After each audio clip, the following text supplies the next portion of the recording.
Distinguished guests, ladies and gentlemen, good afternoon. Welcome to the AI for Good Global Summit, a 2025 seminar, Global AI Convergence Innovative Practices for a Shared Sustainable Future. It's a pleasure to gather with you in Geneva. I am the moderator Wang Ke from CIICT.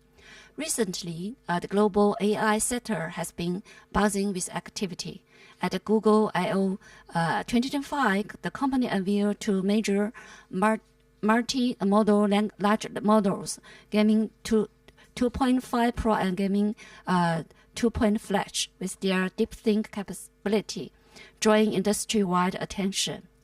At its Code with Cloud Developer Conference, Anthropic released its next-generation model Cloud Ops 4 and Cloud Sonnet 4. Notably, Ops 4 is designed for complex reasoning and software development, and it will last up to about 7 hours. This breakthrough highlights AI's remarkable momentum in innovation reshaping the global technology ecosystem.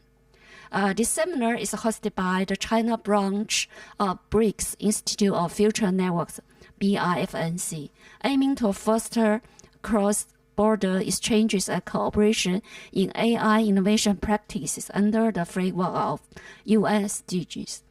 Today, we are honored to have representatives from international organizations, enterprises, and industry experts across different countries and regions. They will share research outcomes and practical experiences in the field of AI and explore how AI technologies advance the achievement of global SDGs. First, let's invite Ms. Lin Zhen, representative of the host organization BIFNC, to deliver the welcome address. Let's welcome her with applause.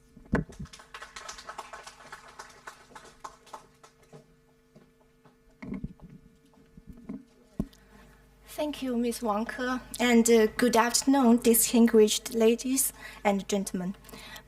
On behalf of the China branch of BRICS Institute of Future Networks, I would like to extend our warmest welcome and sincere gratitude to all international colleagues, experts, scholars, and partners present at this workshop. Thank you for coming together here in Geneva to share your insights on advancing AI for good. BIFNC is an international organization established under Xiamen Declaration of BRICS Leaders and the principles set by the fourth BRICS Communications Ministers Meeting. We focus on AI, network infrastructures, connectivities, and digital transformation, carry out international joint research and platform development, and has established BRICS Future Networks Innovation Forum and other regular international brand activities. In advancing international cooperation, BIFNC has established strong cooperational relations with ITU. As part of the first 17 Global Acceleration Centers for Digital Transformation, we aim to facilitate cooperation, exchanges, and resource sharing, and to speed up the development of acceleration centers and networks. This year, in partnership with ITU and the CIICT, we co-hosted the Regional Initiative Accelerator Workshop, aiming to foster enabling policies and regulatory environments that support digital transformation. Moreover, during the BRICS Communications Ministers meeting in June, the terms of reference for the BIFN AI Research Group were formally adopted, marking a significant milestone towards its substantive operation. Shenzhen, known as a hub for AI innovation in China, offers strong support for BIFNC.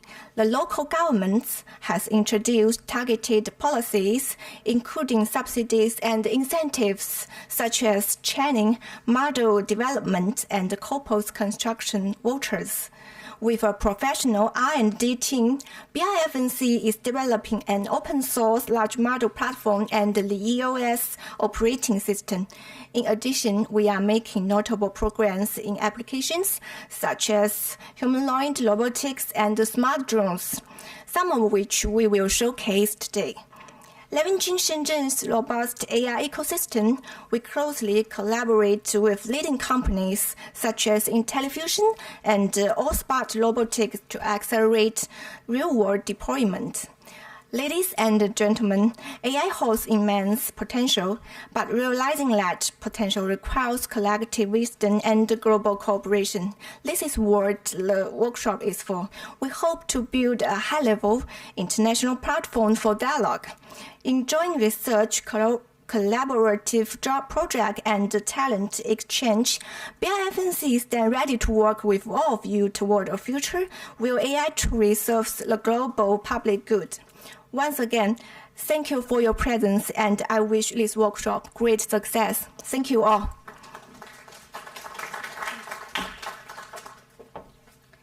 Thank you, Ms. Lin Zhen. Excellent speech. In addressing the challenges of global AI governance, ITU has consistently prioritized establishing global technical standards to support AI governance as its core mission. Next, we invite Ms. Bilal Yamisu, the Deputy Director of the ITU to deliver his address. Let's welcome with applause.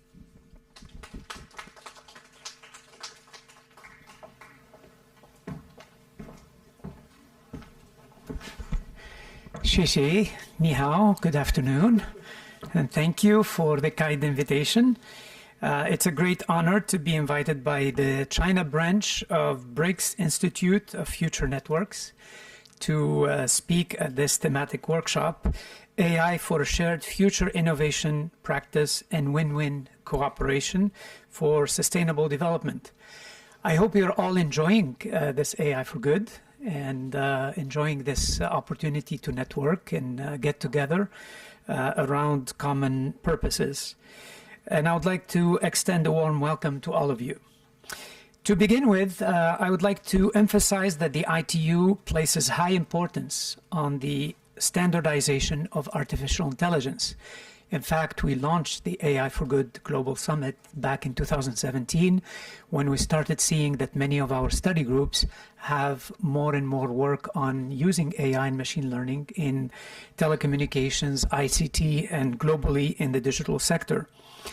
The members of the ITU, both governments and private sector, have agreed on priorities for standards and capacity development in AI and the metaverse to sustainable digital transformation at the World Telecommunications Standardization Assembly that was held in New Delhi in October last year. In fact, we had 8 new resolutions on various advanced technologies, a resolution on AI, a resolution on DPI, on the metaverse, and so on and so forth. So certainly the standardization sector is called upon to work on these new and emerging technologies. And these resolutions highlighted the need for an accelerated support for high priority standards work and the development of responsible, safe, and inclusive artificial intelligence.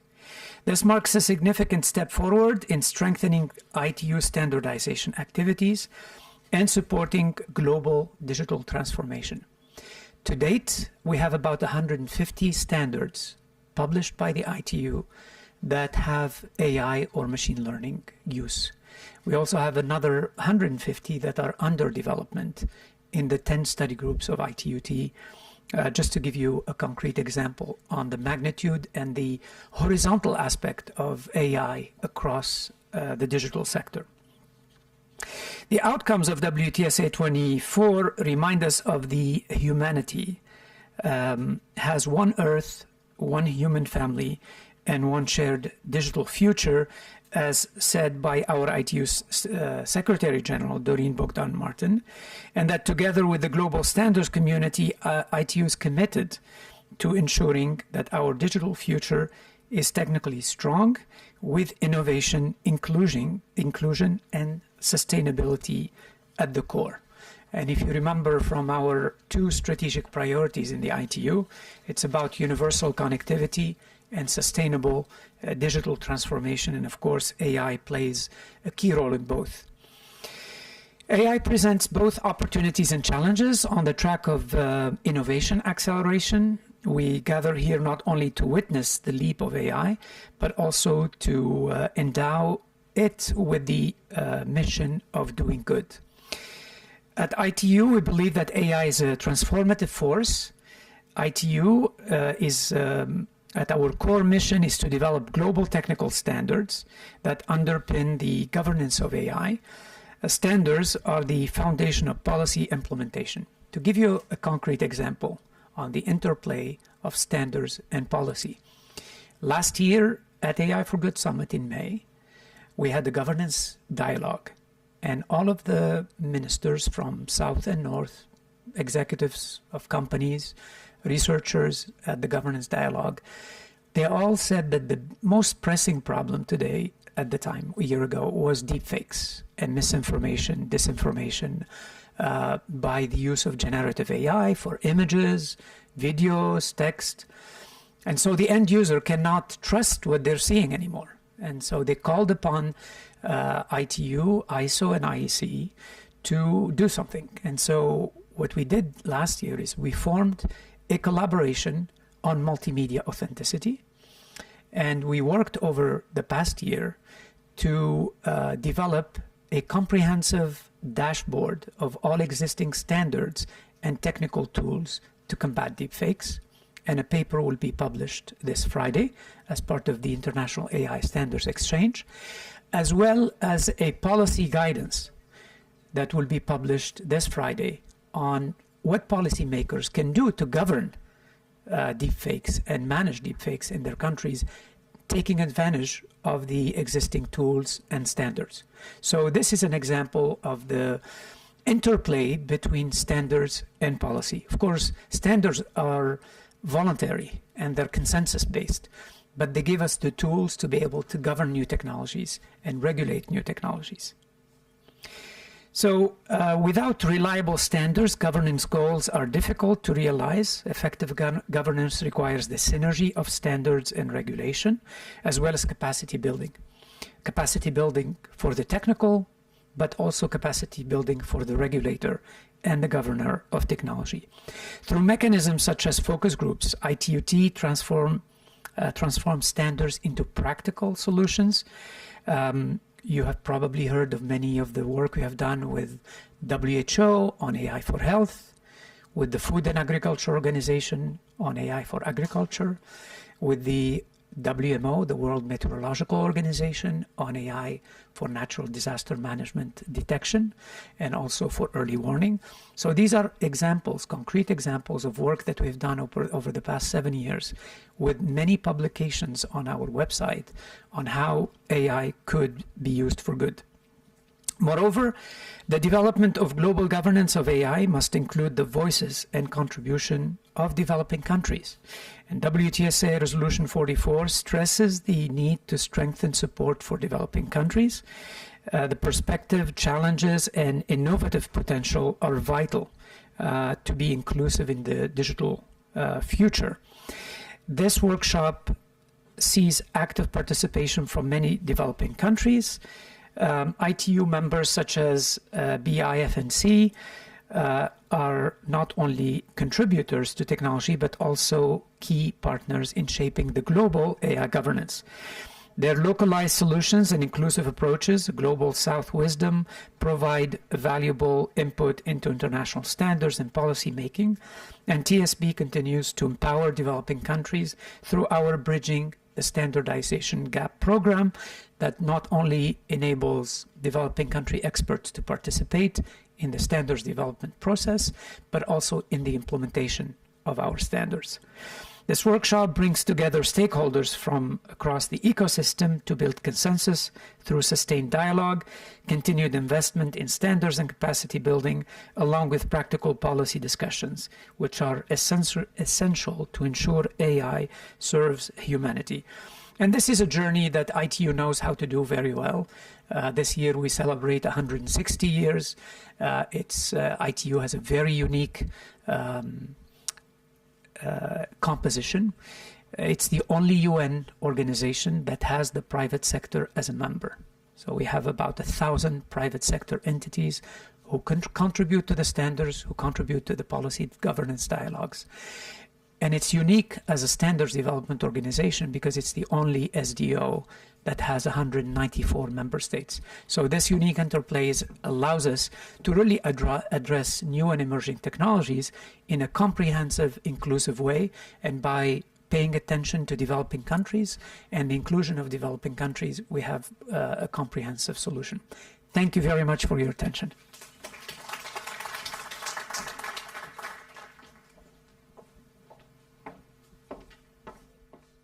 Thank you, Mr. Bilal Yamsi. Excellent opening remarks. AI journey for the better digital future. And if we could invite Mr. Bilal Yamsi with the panelists have a group photo. Thank you.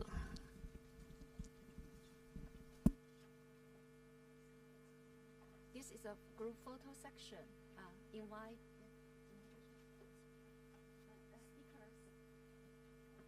all of the speakers. Thank you. On the stage, yeah.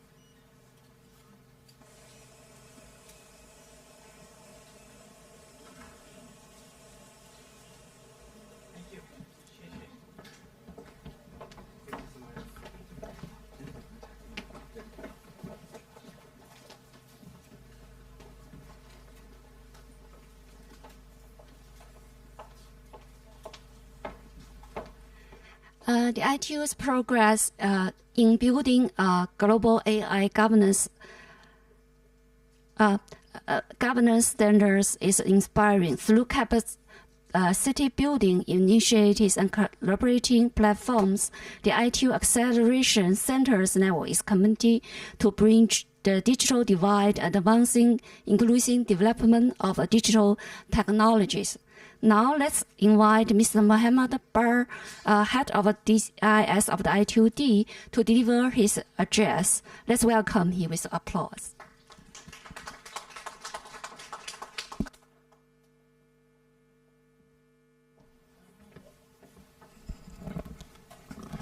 Good morning. I think, first of all, I'd like to thank BIFNC for inviting me to this. I think we also want to thank them for all of your support when we did the regional initiative accelerator in Shenzhen. I want to pick up where Mr. Jamousi left off, which is to say the idea that we will build a shared future. Do we understand that future? Do we know what that future looks like with AI? Do we know how to shape this ecosystem that will drive this future? So I work for the development sector, and my director, Dr. Cosmos Awazawa, always like to equate this to TSB is a cook, right? They're cooking all these standards, they're doing all these things, and we are the servers, except we're also building restaurants, right? And we'll talk about that a little bit. This is how you start shaping the ecosystem. But it's really a good collaboration between the two bureaus to ensure that we work together and we build the capabilities in it. But why is this important? Because if you want to talk about that equitable future, you all know that we live in a VUCA world. For those who have not heard this term before, VUCA stands for volatile, uncertain, complex, and ambiguous. Digital has connected all of us. Digital is changing everything super fast, right?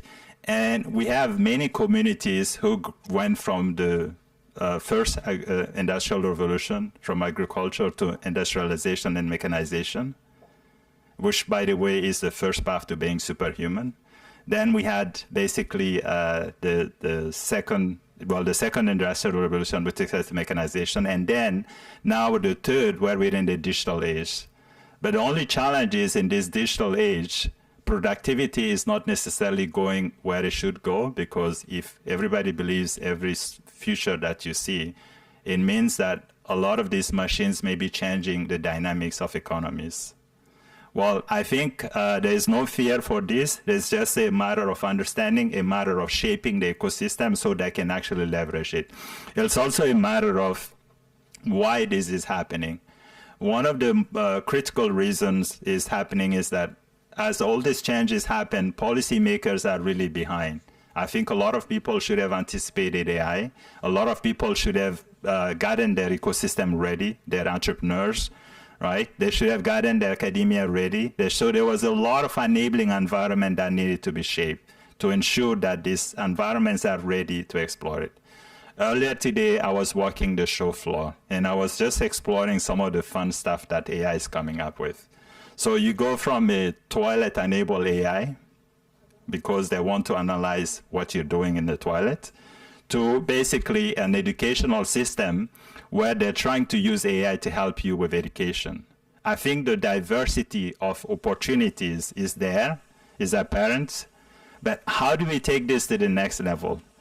Now, one of the things we see with every ecosystem, as you know, the concept of ecosystem itself, it's a group of stakeholders or organization who needs to work together to make sure you can achieve the shared future, whether it's in AI and other technologies. Now, this is not always happening because most of our organization has inherited the DNA from the 20th century, which is a lot of silos. We have different ministries, we have different specialization, we have different organizations. We have education, which is separate from ICT. We have everything that's separate. So the only way we can have a stable system is if we can collaborate and cooperate with all these stakeholders. So in essence, this is why the development sector after Kigali went in and launched this initiative called the Innovation and Entrepreneurship Alliance for Digital Development. And the purpose for this alliance was to try to help countries integrate ICT innovation in their national development agenda. And AI, of course, is what the topic du jour. AI means that how do we do this? How can we help countries? So in this sense, when I was saying at the development sector, it's not just about serving what's being cooked in the TSB. We also want to help countries build restaurants so they can have sustainability. So one of the key aspects of this alliance is that we're helping countries build these innovation centers. They're actually acceleration centers. And the way to think about it, they're not the typical accelerator that you know that's in the ecosystem, where startups go and they do things. They're actually an accelerator of the ecosystem, which is how can we bring all the stakeholders in the ecosystem, policymakers, academics, government, public sector, civil society, to actually think about how to shape that future. Now, to make this happen, every one of the centers are given 5 key strategic capabilities. One of the key capabilities is what we call strategic foresight. Strategic foresight is the ability to think about the future, to see what are all the trends that are shaping that future, and to be able to pick the scenario that you would like that's works for your society, and then to figure out how to get there, to figure out what type of policy, what type of program, what type of initiatives we do.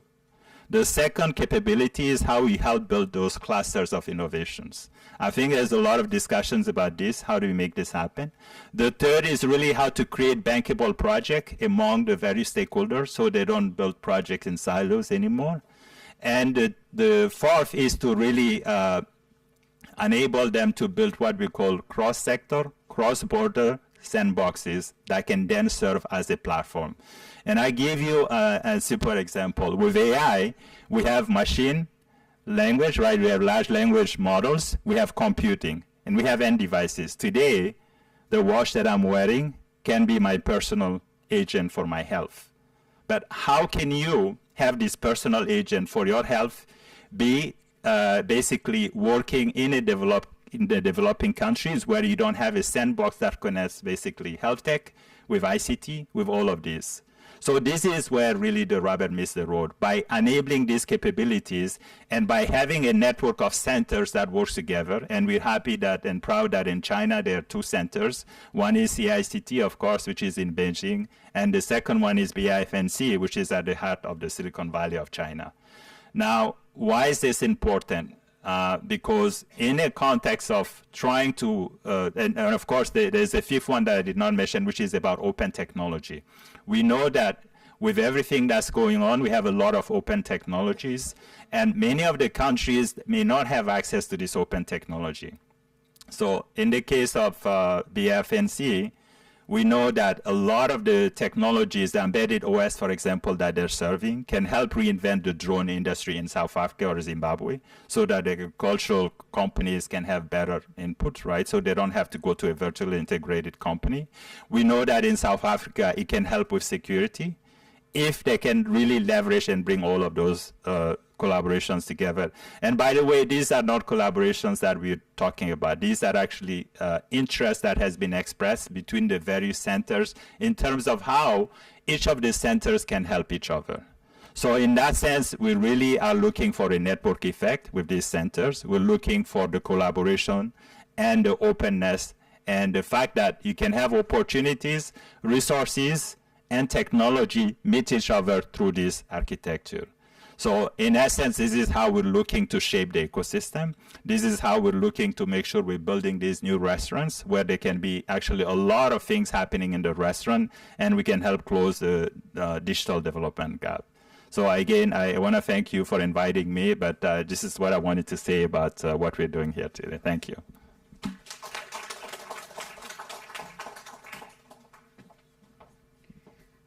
Thank you, Mr. Barr. Excellent speech about ITU Acceleration Centers Network. And as one of the ITU 19 ITU Global Acceleration Centers, BIFNC maintains a strong partnership with ITU. It's now my great pleasure to invite Dr.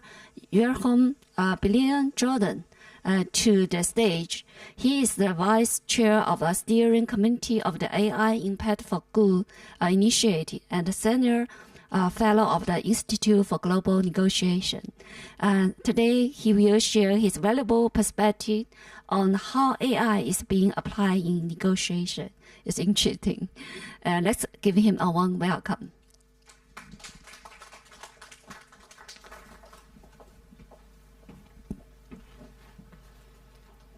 Thank you very much for the invitation. I'm one of those who in the digital age still has a piece of paper and a pen somewhere, which in a few years from now may really be something that we won't see anymore.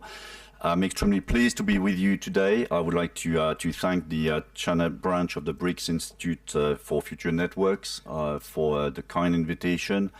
I would like also to congratulate the ITU and all those involved in the organization of the AI for Good Summit, and also the various departments, as we heard, working very hard in the ITU to get us to where we are, but also we need to look back as to where we've been in the past. And we were having a conversation with Bilal on the development of the ITU in terms of technology. I mean, it goes back to we are celebrating 160 years of the ITU, and it's significant to see how the organization has evolved and always been at the forefront of new technologies, and today with AI.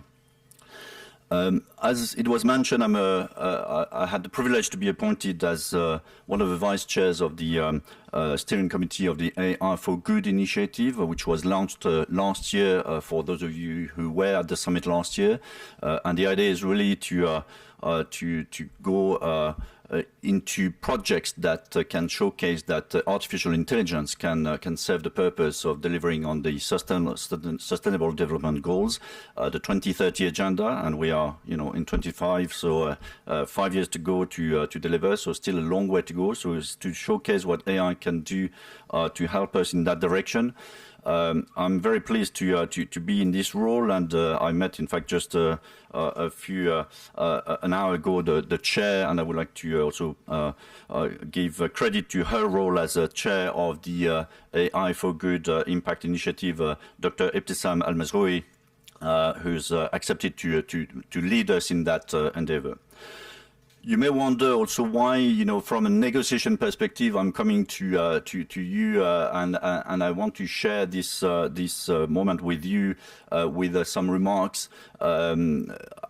First would like to say that I'm very pleased to be here, because it's also a sign of the importance, and it's been said before, of the need to connect between different worlds. I come from a world of diplomacy. I come from a world of being a European Union diplomat. I'm not delivering a statement today, which is something that I used to do, to read statements, so I'm more sharing remarks, and for you to hopefully we can also engage in conversations. Coming from the world of diplomacy, I see how negotiation is essential, not only in the world of diplomacy, but across the board.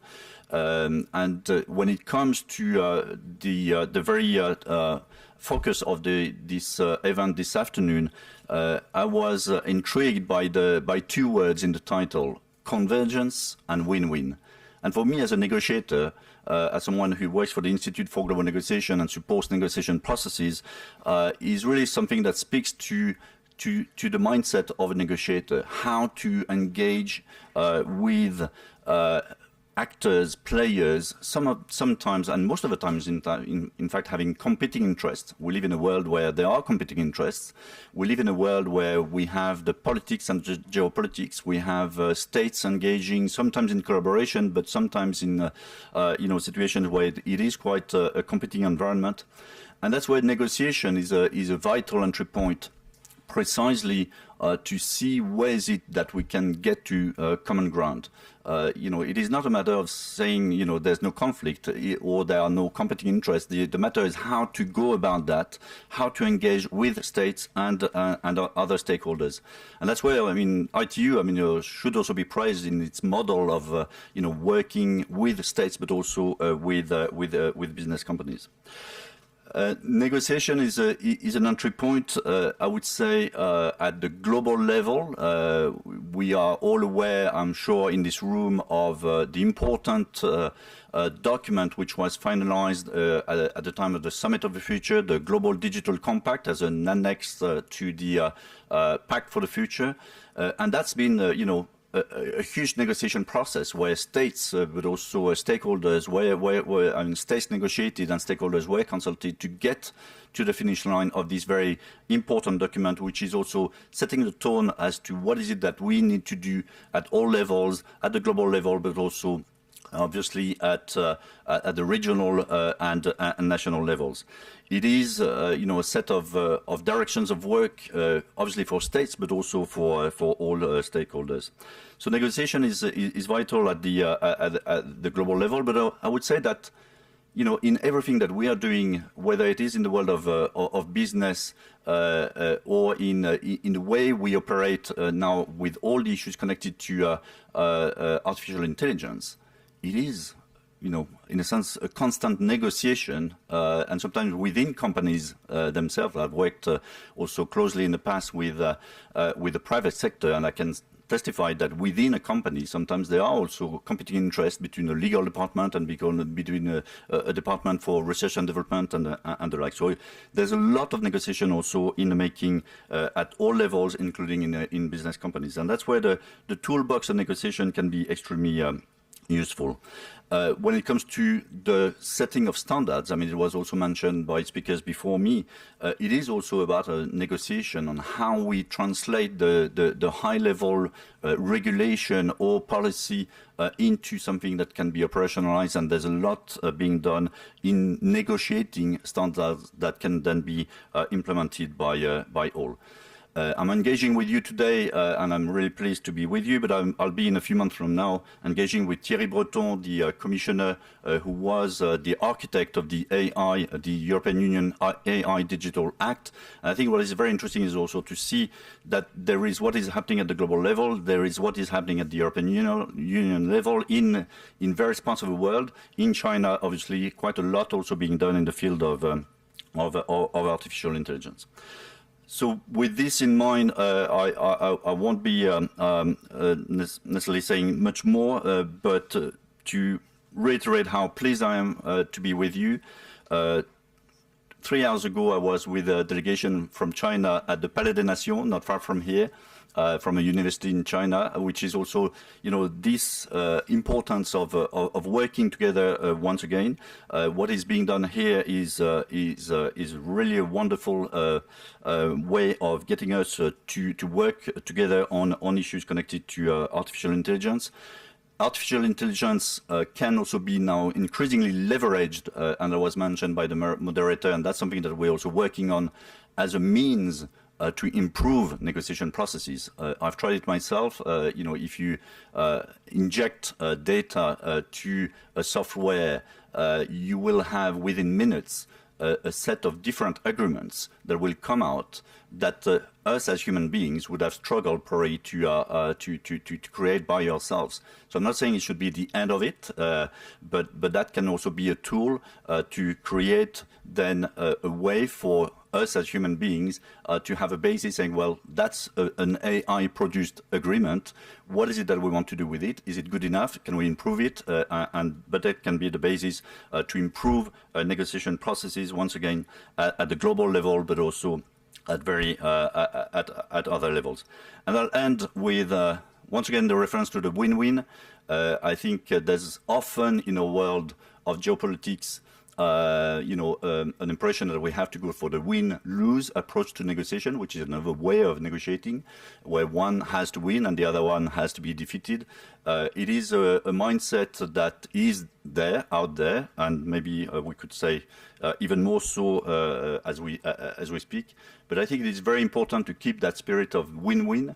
When we engage in a negotiation, there's always a possibility for all the players around the table, states, business, and other stakeholders, to see that at the end of a negotiation, they will get something out of the negotiation, and something that sometimes is not what was imagined in the first place, which is also very important, the importance of creating value at the negotiation table. And I'll add another win-win, but also maybe a win-win-win. This idea of a win for each party at the negotiation table, but also a win for all of us as humanity. It was mentioned by previous speakers, this importance of shared humanity, of shared objectives, of working together. And that's often also what we need to always keep in mind, this idea that when we negotiate, whatever we negotiate, to keep in mind the interests of the collective of humanity.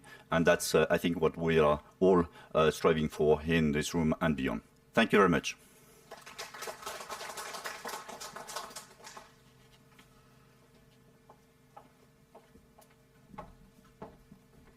Thank you, Dr. Dr. Jerome Billion Jordan. Excellent speech. And the AI sector is experiencing a wave of innovation, from deep think capabilities of large models to autonomous task execution. Technology frontiers continues to break new ground.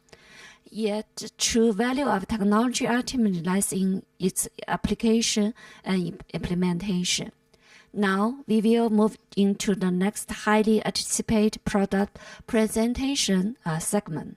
In these segments, leading enterprises and research institutions from diverse sectors in China will present a series of technological achievements and solutions, focusing on AI for good and advancing sustainable development. Now, let's invite Mr. Fan Wei and Mr. Zhang Kun from BIFNC to present BIFNC's latest AI research achievements. Welcome.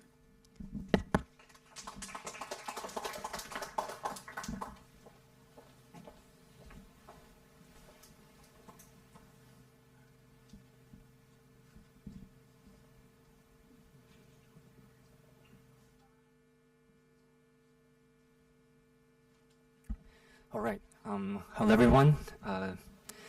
Thanks for joining us today, and special thanks to our BIFNC and ITU leaders for those insightful opening remarks. My name is William Fan, and I am the Product Manager of AI Task Office at BIFNC. It is my great honor to be here today as a representative and at the AI for Good Global Summit. So at BIFNC, over the past year, we have accomplished and finished 4 cutting-edge projects: the EOS UAV operation system, the B2B AI agent deployment, the BIFNC Lab large model platform, and the real-time 3D human pose estimation on mobile devices. I'm excited to share the challenges we run into, how we address them, and what we anticipate as this technology continues to mature. I do believe our ideas are fresh and innovative. So let's begin. I would like to introduce EOS first. So EOS UAV operation system is our uniformed computing architecture for next generation drone.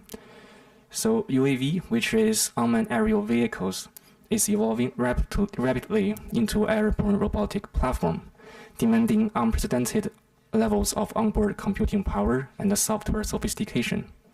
Today, most of drones split the workflow between MCU flight controller and a Linux companion computer.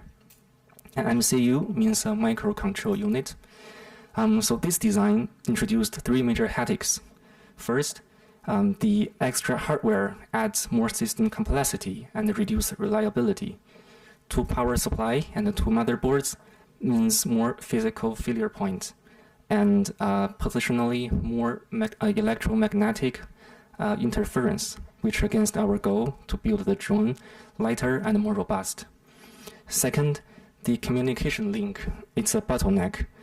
UART or SPI, those protocol adds milliseconds delay to our system, while we want our high performance perception, decision, and flight control algorithms to sync at microseconds level they need. And the last, the split workflow between the 2 systems forces engineer to jump between RTOS and Linux toolchains, which makes debugging and code reusing a painful and a time-consuming chore.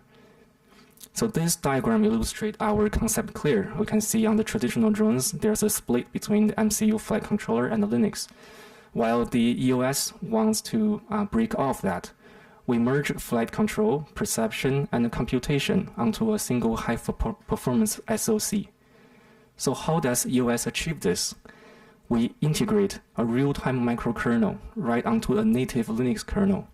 This allows most of the flight control logic run in the domain of real performance, while the rest of the tasks can still exchange data through the middleware. And this architecture brings 4 benefits.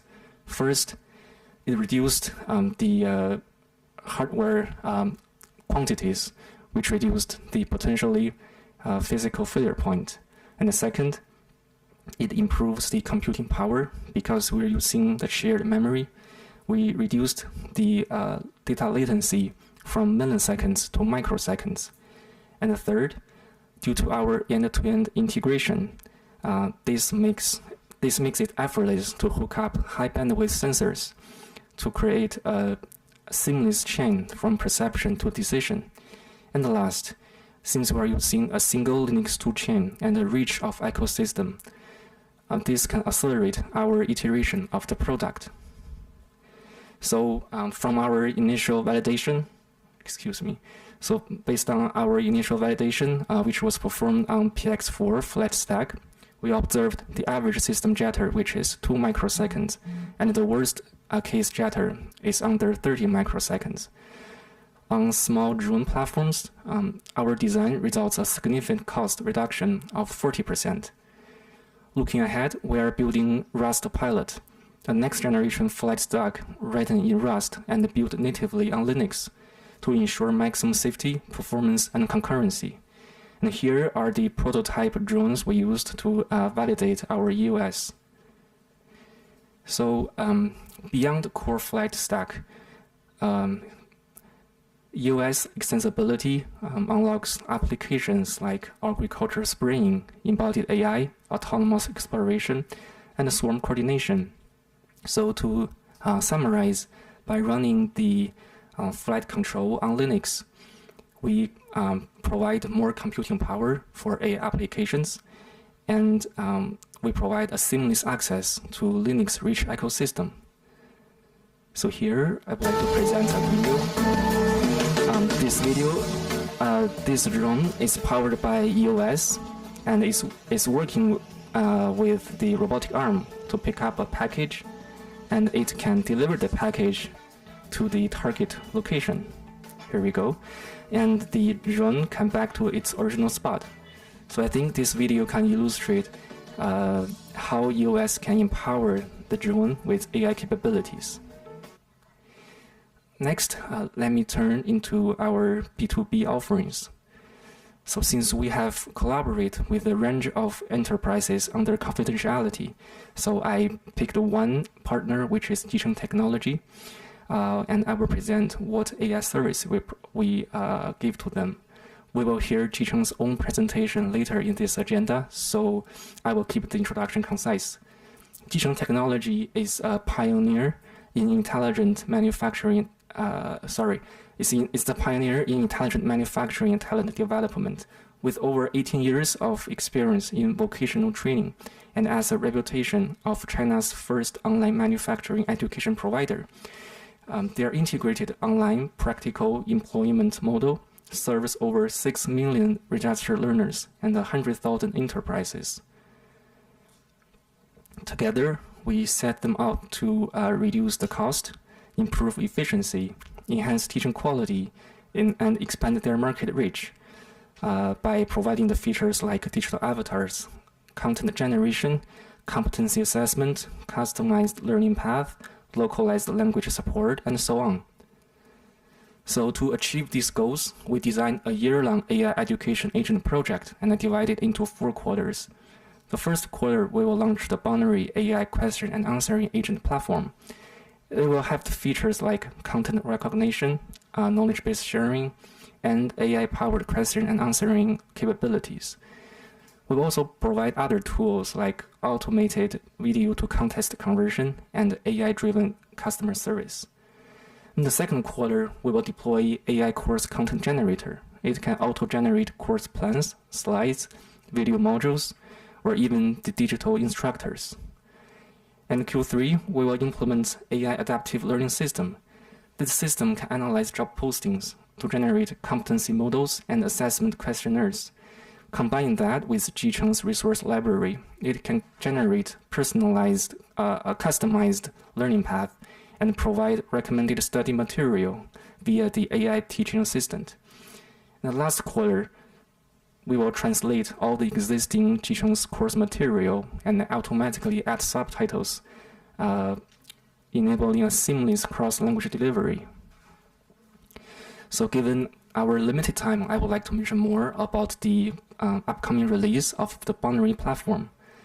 Our platform will allow the user to upload and share their knowledge base. It will provide each user an AI-generated business card for professional networking. It will also provide each user an intelligent agent, and the agent can answer other users' questions by using the owner's knowledge base. This can save the owner significant time and effort. So under the hood, we create our AI system from 2 core modules. The first module is MCP system.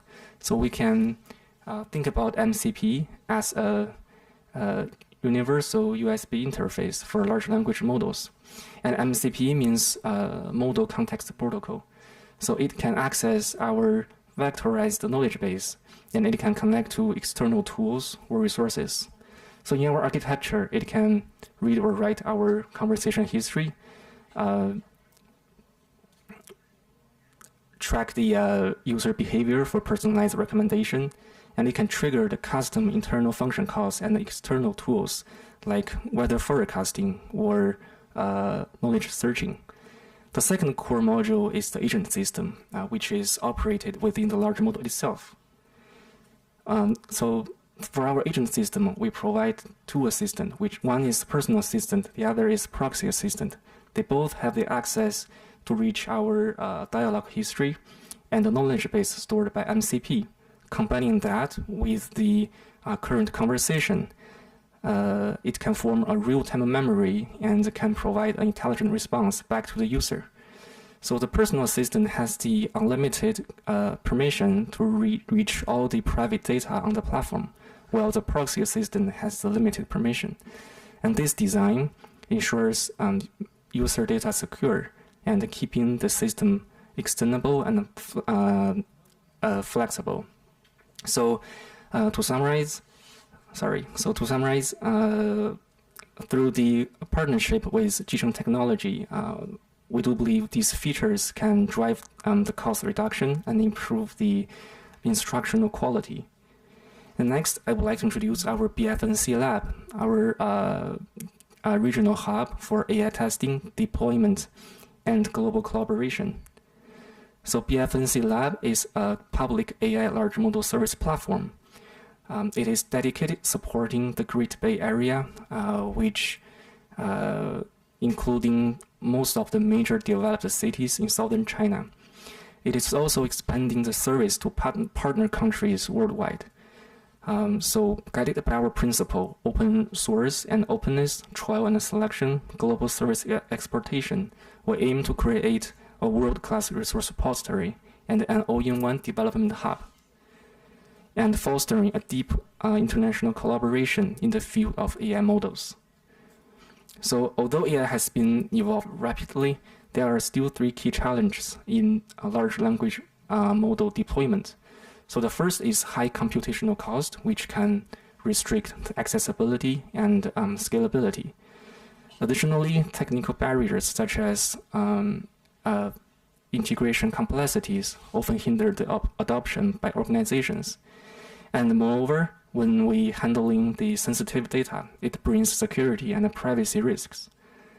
So the BIFNC lab addresses this issue on three fronts. By aggregating data sets, models, computing power, and applications under one roof, we aim to reduce the research and development expenditure, safeguard data integrity, and streamline the industrial deployment. So the platform provides 531 petaflops computing power alongside 2,660 models, as well as 368 datasets. In parallel, BIFNC lab serves as a one-stop research and service center. It provides 124 tools for enterprise to use online. It also gathers the latest AI academic research papers, as well as a model arena. And finally, BIFNC lab aspires to become a global connector. To date, 624 enterprises have joined the platform, resulting in 150 successful supply and demand matches. So technically, our strength comes down to four areas: data, computing power, development, and application layers. We have integrated the AI workflows, vector databases, knowledge-based integration, and RAG capabilities. And this form the platform to be efficient, user-friendly, and secure, and also overcomes the issue like privacy concerns, high skills requirements, data complexity, and computing scarcity. This can allow the enterprise to innovate with large model and build a lively local AI system. So in closing, the BIFNC lab is far more than a set of tools. It is a bridge links region to world, resource to demand, and research to industry. And by lowering the threshold of large model innovation, we aim to position the Great Bay Area as a beacon of AI excellence, and to give other nations around the world the momentum to leapfrog ahead in the age of intelligent machine. The last but not least, I would like to introduce our advanced real-time 3D human pose estimation on mobile devices. we developed a lightweight neural network capable of detecting 32 three-dimensional key points at 30 FPS running in real time on mobile devices. By incorporating temporal context by the video sequence, the model not only interprets the single frame gesture but understands the motion continuity. We have more optimized the network architecture on each set chips, which dramatically reducing the inference latency. We have also integrated the Kalman filter to smooth noisy predictions, resulting in robust stability even under the even on the limited lighting. So this technology opens up interesting ideas like can be applied on the gaming or humanoid robotics. In gaming, the user can move freely and it can control the avatar without controller. In humanoid robotics, the user's gesture can transfer instantly to the robot, and the user can control the robot remotely from afar. So this is a good example of how AI boosts our capabilities and create a safer, more intuitive experience. Here is a video represents our idea. So we have the algorithms running on our mobile phone. And the algorithms can detect the human gesture and to remotely control the robotics.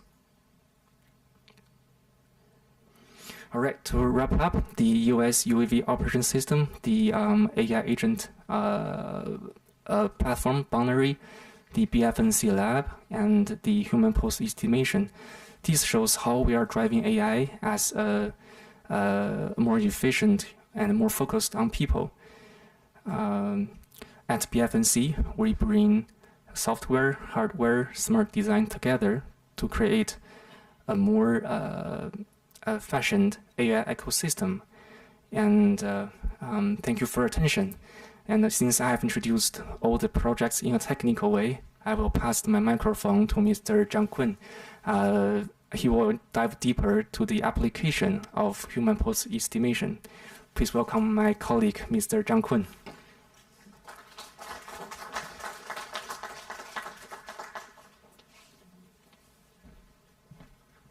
So, ladies and gentlemen, I don't bring any paper with me. You don't see anything now.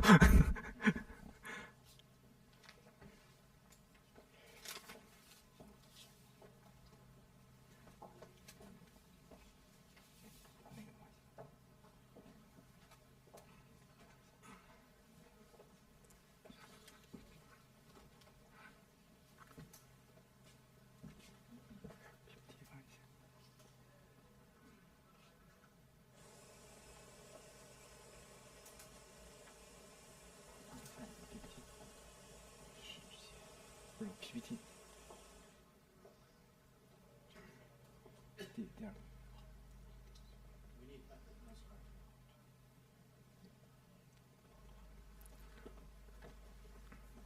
Ladies and gentlemen, my name is Kun. I'm from BIFNC. It's great to be here today.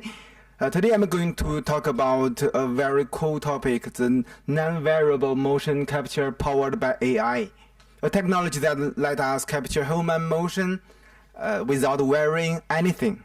Yes, no suits, no markers, no cables, just pure freedom. So let's dive in.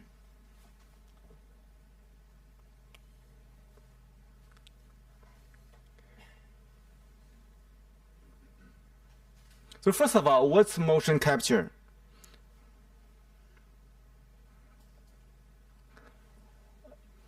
So to be very simple and clear, motion capture is behind those realistic movements in animated films and games. It records how we move and applies them data to virtual characters. Think of as teaching a video game characters to dance just by watching you. And in short, it learns from A and applies the data to the virtual director B. The second question is, how was motion capture achieved in the beginning? So this Here's a video.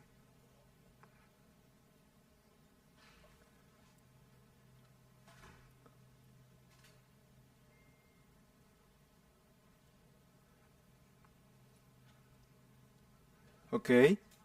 So at the very beginning, for example, when we created a cartoon, we had to draw every frame by hand. The normal requirement is like 24 frames per second to cheat our eyes by producing an illusion. So every time we watch Tom and Jerry, we have to remind us the old school producer were incredibly patient. So the next question is, how was motion capture achieved lately? Here's another video.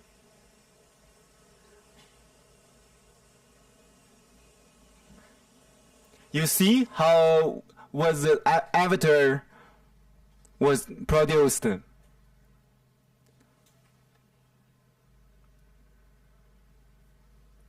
We just put some sensor on the real human being and capture the move, the data, and apply to the virtual character.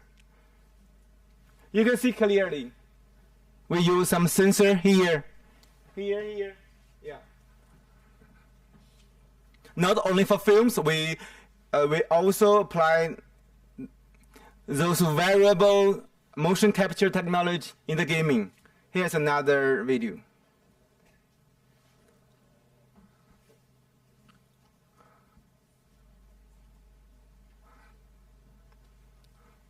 We also can clearly see there's like a control or remote or console in the hand.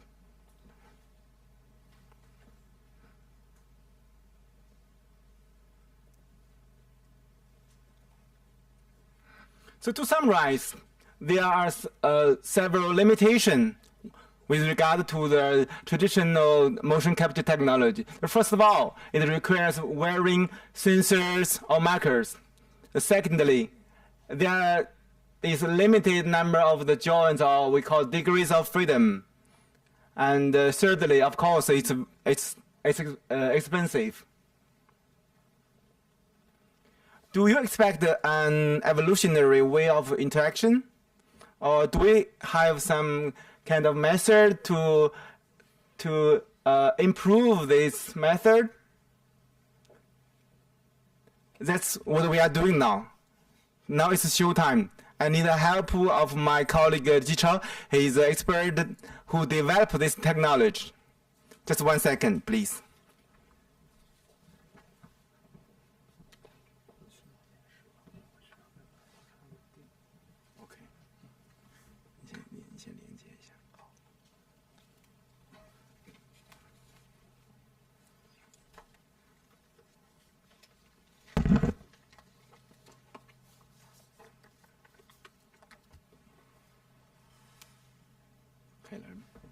Okay. May I have your attention here? So here is just a normal phone, and I will use it to capture my move and display it on the screen. Okay. Forgive me, I'm not a good dancer. Okay, just I will give you some like. Okay, I just have a stretch. I can do whatever I want. You see, there's a similar response, and okay, I have no any sensor with me. Okay, let me turn around.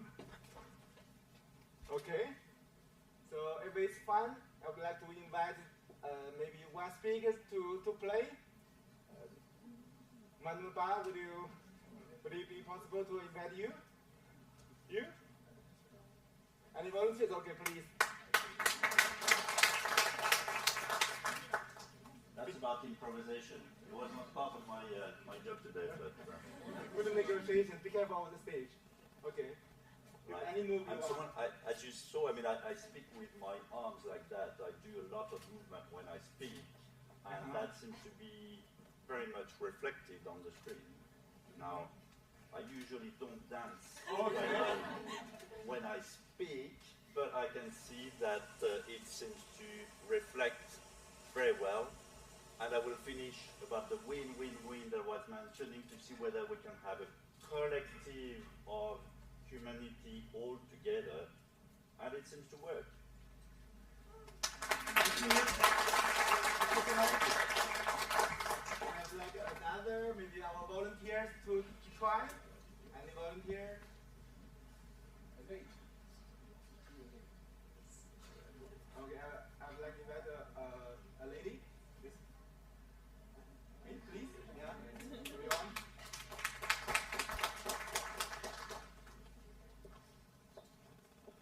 Where do I have to stand? Here? Whatever you want.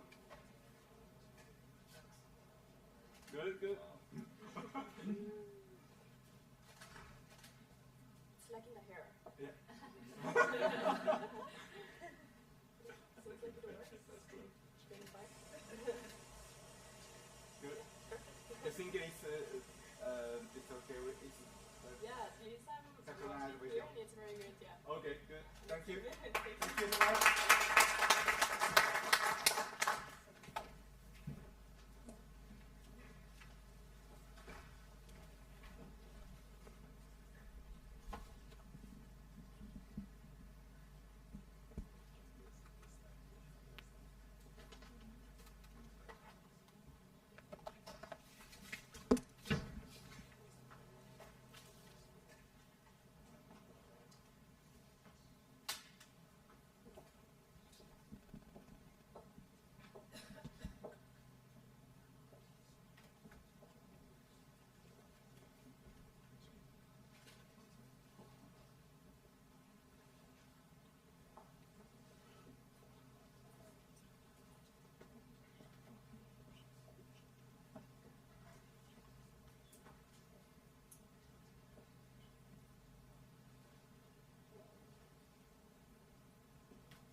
Thank you for Jerome and the lady. Okay, let's continue. To summarize with this new technology, we have some 5 breakthroughs. The first one is low latency. Okay, sorry. First one is the low latency. It can give you real-time response within just 20 milliseconds. And the second one is the fluidity. You can see it can show the smooth and natural motion. And the third one is no sensors. I have no sensors within the jacket. No. Okay. The fourth one is the lightweight design. So it only need the minimum computing power. No need for any expensive NVIDIA GPU servers. So the last one is it's very cost effective and convenient. All you need is just a single smartphone, not multiple professional cameras. Okay, thank you. So on top of this, can we imagine anything beyond the expectation in the future?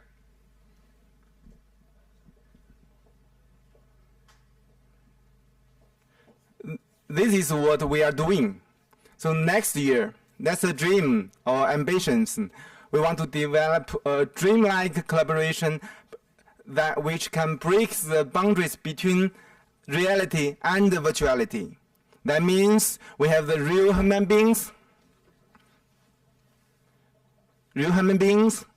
more handsome than me, and the virtual characters and robots. So if the human beings dance, and the virtual characters and robots can both learn from the human beings. But as well, the robots can learn from the characters can learn from robots. So which literally breaks the boundaries between reality and virtuality. So I invite you to join us next year, and we will shock you if we can. Yeah.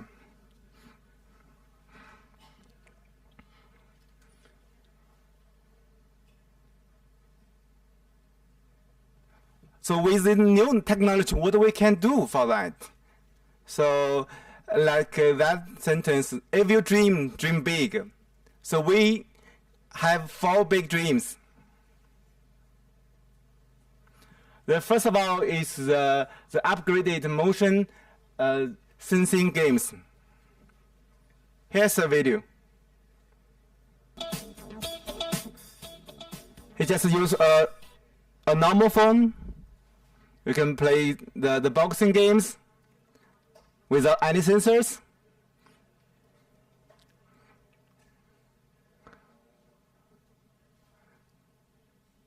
You want to buy Xbox or just a phone, maybe an app?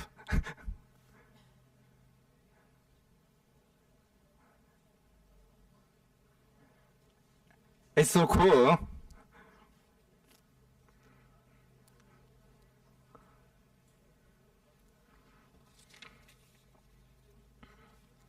Okay. So the second big dream is about the posture correction and the data analysis in sports. So both professional and athletes sport enthusiasts can benefit from it. If you are struggling with your basketball shooting, maybe it's time to learn learn the jump shot from Michael Jordan. The technology can give you instant feedback on posture, form, and movement. It's like having a coach in your pocket who never sleeps, never blinks. Like this guy.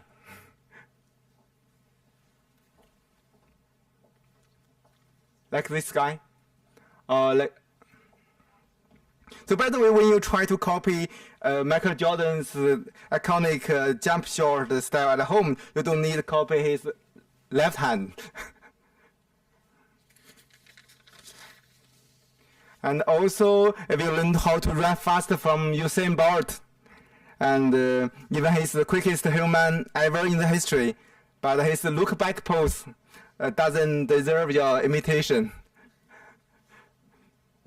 So, it's time to our big dream 3. It's about the walking recovery and the rehabilitation training. So in healthcare, this technology analyzes a patient's posture and movement to support a faster and more effective recovery. It helps track progress after injury or stroke without the need for hospital-grade equipment, just a phone. It's accessible, affordable, and remarkably accurate.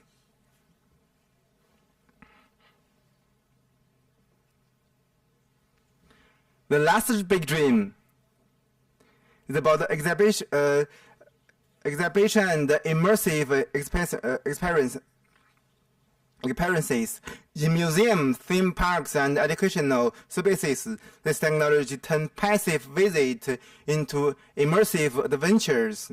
As you move, the environment reacts, transforming learning into play and the exhibition into journeys. So you can step into the ancient cities, explore distant planets, or walk through the page of history. It's more than motion capture, it's a magic through time and space. Here's a demo.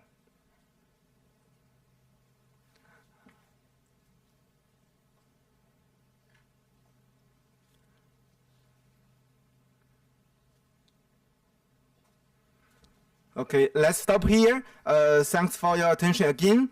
So motion capture is no longer a tool just for the Hollywood. It's becoming a tool for everyone. And with AI, we are making it smarter and way more fun. Thank you so much.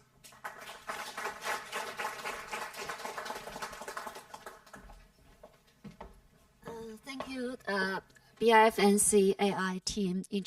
Innovative ideas, solutions, and products.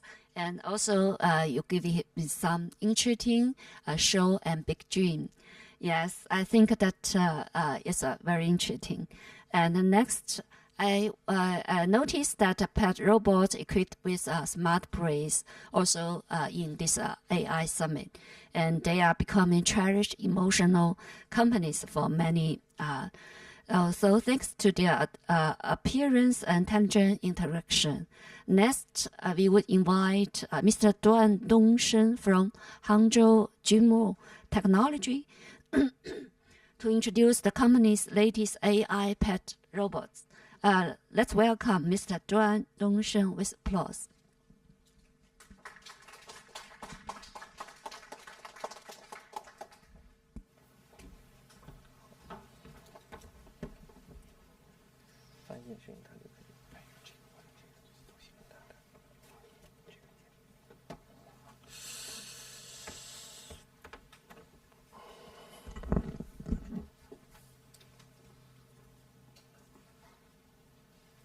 I'm sorry, I was so nervous, so I keep my baby with me. He will help me to calm down. Okay. Okay. Hello, everyone. I'm Aiden. We are a startup company from China.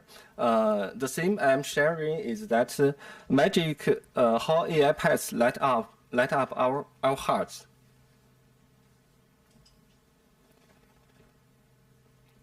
For years, my team and I worked as programmers in many big companies.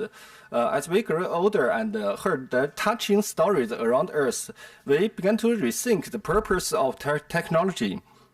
Have you ever felt lonely in the crowd, or lost in the crush of modern life? This is our shared challenge. We have powerful technology, yet often feel lonely, anxious, and disconnected.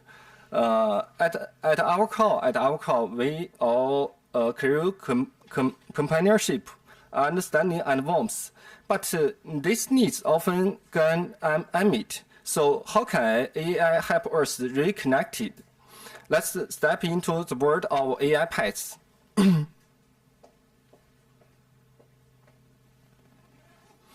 Many people can't have traditional pets due to time, space, or healthy limits. But our needs for companionship never fades. AI pets fill this gap, offering some constant comfort, easing loneliness, and fitting all ages and lifestyles.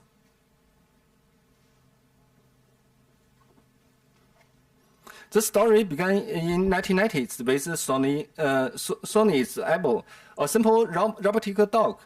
We are also the users of many AI products.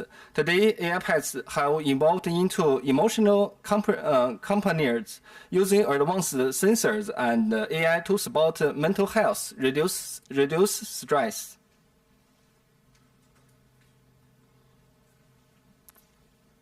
Our product, Combo, is a shining star in this evolution, designed to meet modern emotional needs. Combo comes from planet Lonely, but it's more than a toy. It is a warm friend.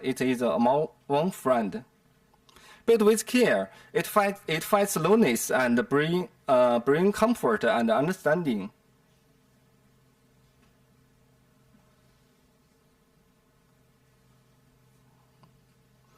Combo responds your touch and voice, sense your mood, and offering reactions. Feeling down, it comforts you with soft sound and gentle movements. Plus, Combo keeps growing, learning to express emotions in rich ways. Today, Combo is bringing warmth and comfort to people in many countries of the world.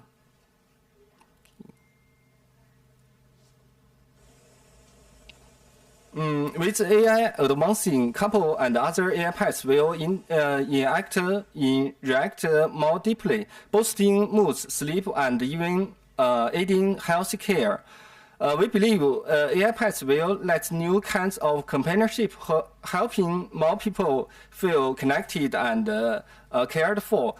From seniors to youth, AI pets break down the loneliness, support mental health, and strengthen communities.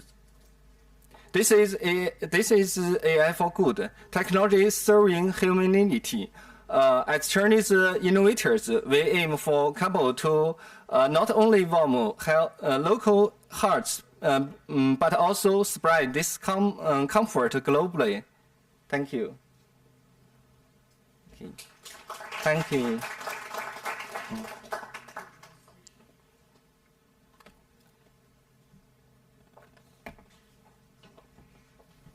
Thank you. And next, smart driving is the hottest topic in today's automotive sector. As a major player in China's automotive industry, how is Chang'an Automobile driving the evolution of intelligent vehicles to enhance safety and user experience? Let's welcome Mr. Luo Yonggang from Chang'an Automobiles to share his insights. Applause, please.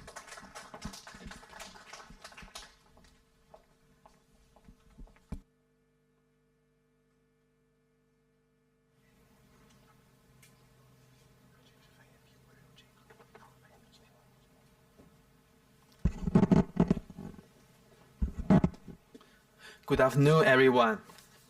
I'm Yonggang Luo from Chongqing Chang'an Automobile, and as a company serving over 27 million car owners, the topic I wish to share with you today is Intelligent In-Vehicle Scenario Orchestration Agent System, a discussion on how technology can better serve humanity and how to create a more human-centric, intelligent mobility space. So in this era of rapid intelligent development, amidst the tide of smart cockpits, how should we navigate? What are the real needs of users? Is it a simple voice interaction or deep emotional resonance? Is it a pile of fragmented functions or comprehensive scenario integration? These are critical questions facing every professional in the automotive industry. Speaking of this, I recall a joke. When AI large language model first emerged, we thought they would free up our time to enjoy life and discover ourselves. But now, these models spend their days reciting poetry and painting, while the real dirty work remains untouched. So of course, that was a joke from a few years ago. I believe that as our technology evolves, large language model will empower more real-world industries and the production process, ultimately liberating greater productivity. However, this also compels us in the auto industry to ponder. Many current in-vehicle large language models are still stuck at the stage of reciting poetry and painting. As a core component of automotive intelligence, how should the cabin large language model be positioned? What are the real high-frequency user needs it must address? Where should we focus on our efforts? So let's see if this resonates with your driving experience. A child in the car asks you all sorts of strange and curious questions. You often forget to clock out after work or forget to pick up your package once you get home. You don't recognize many of the icons and the warning lights on the dashboard or central control screen. You see them but can only worry. There are many features in the car that even long after purchase, you still don't know how to use or where to set them up. And when travel, you are unsure which route is the best convenient. After reaching your destination, you don't know where to find good food or fun activities. During weekday lunch break in the car, you can never quite set a comfortable and relaxing vehicle mode.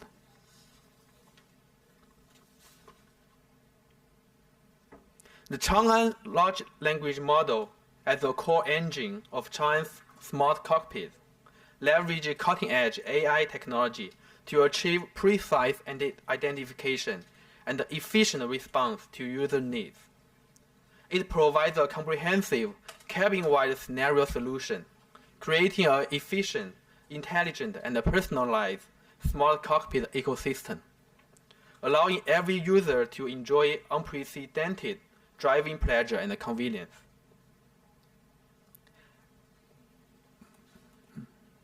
Actually, when defining our cabin model's positioning, I set a clear requirement for the team. The core of AI is human centricity. It must geniusly serve people and emulate real human capabilities in perception, thinking, and action. This led to our product positioning and the goal for the Chang'an large language model, which is like a friend and also a helpful assistant. Smart and proactive in its thinking, know a lot but understand you even more. Driven by this vision, we've structured our cabin model's functionality from the user's perspective into 3 pillars: smart voice, intelligent assistant, and smart service. Smart voice encompasses functions like vehicle guide, in-car encyclopedia, and emotional chat, making the voice assistant smarter and more human-like. Smart assistant possesses capability like multi-command vehicle control, trip planning, and scenario DIY. This goes beyond simple dialogue. It's a true intelligent agent capable of understanding, reasoning, decision-making, and execution. We've integrated numerous vehicle control services end-to-end, training the model with atomic vehicle services. Finally, smart service is our future-oriented, self-evolving, self-learning module. It learns all scenario, modes, and user habits in real time, making the car smarter and more understanding with every use.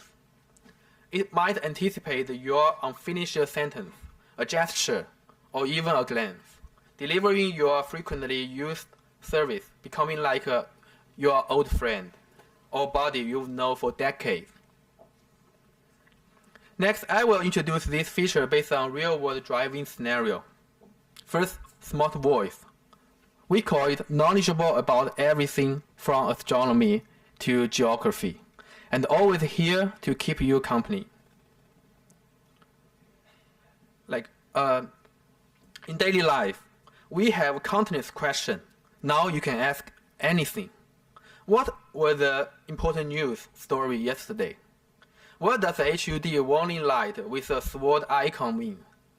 Xiaoan, I'm feeling a little bit down today. Vehicle guide, encyclopedia Q&A, emotional chat.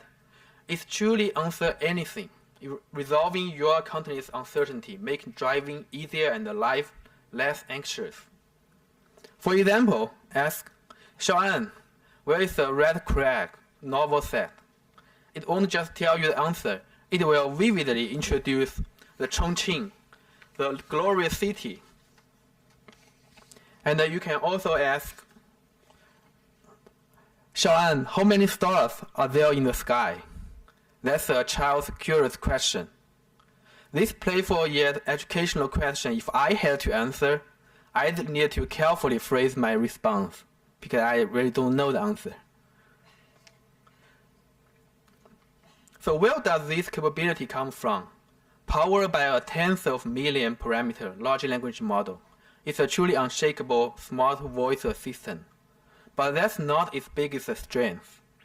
We collaborate with our strategic partners across entertainment, lifestyle, and other ecosystems, enabling response with voice, text, and video, more enriching explanation for clearer understanding.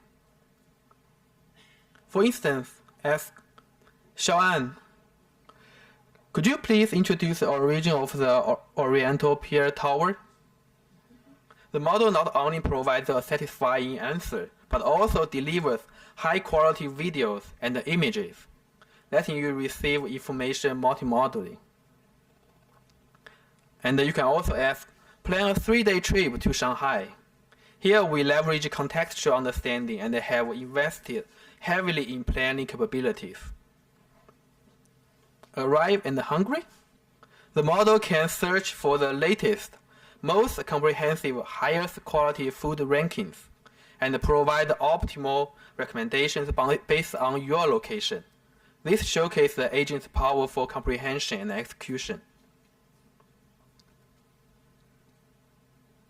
So beyond the smart voice, we offer rich scenario services via our intelligent assistant. Whether on a long trip, commuting, or daily driving, the cabin model automatically adjusts the in-car environment and provides the most suitable services. For instance, on long trips, it proactively recommends rest stops and gas stations. During city commutes, it optimizes navigation routes based on traffic to avoid congestion. Crucially, these services are user editable. Just speak out what you want. One sentence is all it takes to meet your various needs. For example, when outside temperature drops below 10 Celsius degree, automatically turn on my seat heater and the steering wheel heater. It remembers your habits, constantly monitors the temperature, and ensures warmth is ready before you fill the chair. One user, driving with a sleeping child in the back, set this scenario. Xiaoan, remind me later to change the baby diaper. The model started a timer and reminded him hours later. He could chat with his partner and enjoy the scenery, never forgetting the essential care. This is a real-life example, creating a scenario based on my instruction and needs, understanding my requests and feelings, figure out how to fulfill them, satisfying whims and providing companionship and surprises.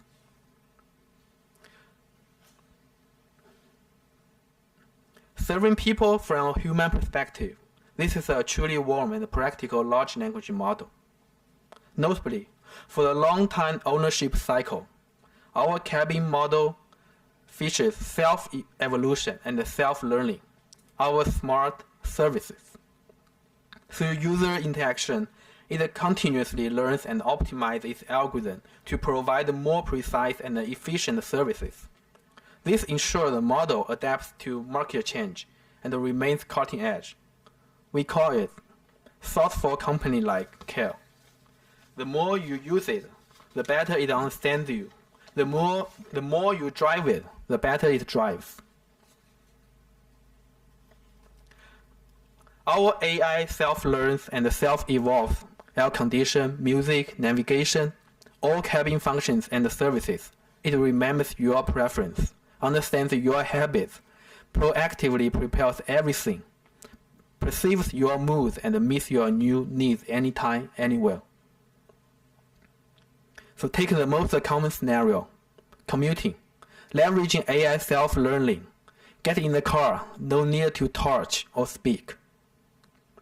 Based on your departure time, it prepares the car. Based on your habit, it sets the air condition and the destination. On a dull weekday morning, it plays your favorite songs, offering a warm greeting to start your day right. There's also fun and practical capabilities. Our model can be your most understanding travel buddy and personal tour guide, exploring everywhere with you, based on your preference. On a sunny holiday, it suggests where to go. In a new city, it tells you where's fun. Want a trip but hate planning?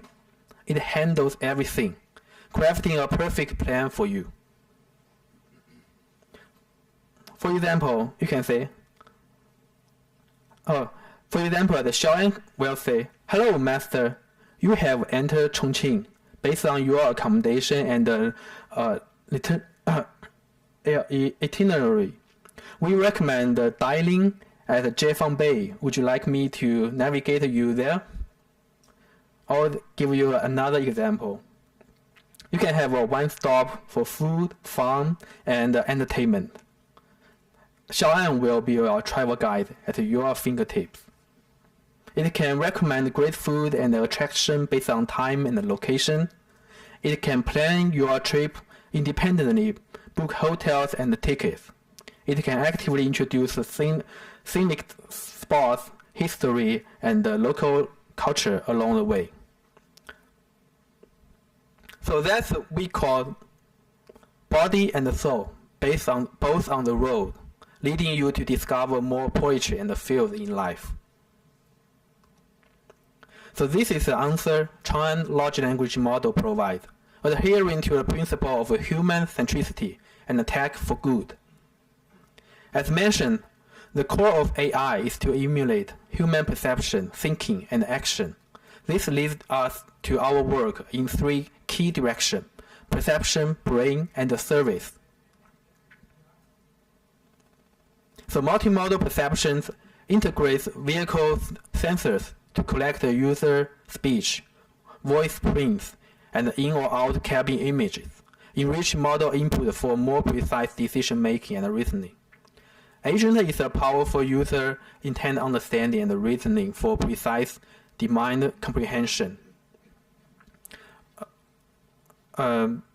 It can generate execution commands, plan scenarios, and call vehicle functions and ecosystem interface.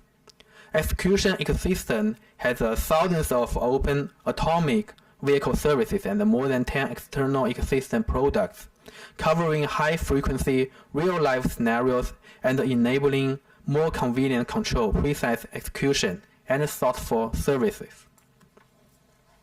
As you can see, we have deployed or are actively developing over 1,000 atomic service capability and interface, ensuring users truly become master of their vehicle.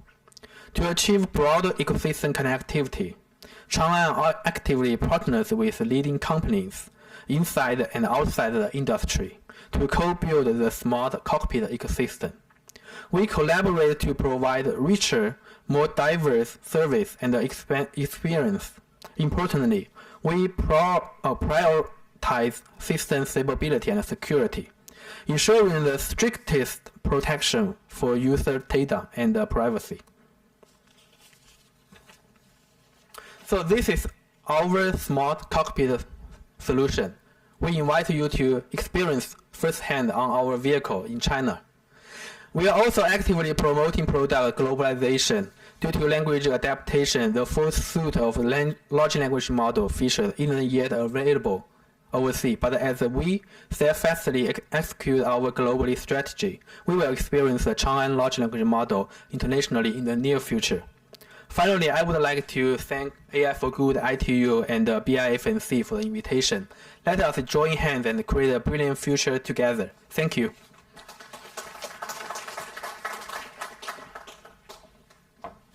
Thank you, Mr. Luo Yonggang, and thank you, Chang'an Intelligent and Smart Driving Easy AI Solutions. And now, Oppo focus on inclusive practices in AI-enabled devices, particularly AI smartphones, and not how can cutting-edge AI capabilities become accessible to benefit more users and customers globally. So now Oppo will share their vision and achievements. Please watch the video.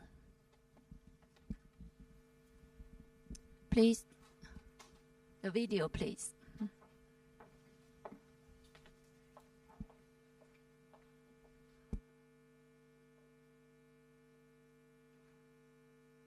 Hello everyone, my name is Darren Chen. I'm Director of AI Technology Strategy at Oppo. Today I am so sorry that I cannot join the meeting in person. I wish you all have a very productive and successful meeting today.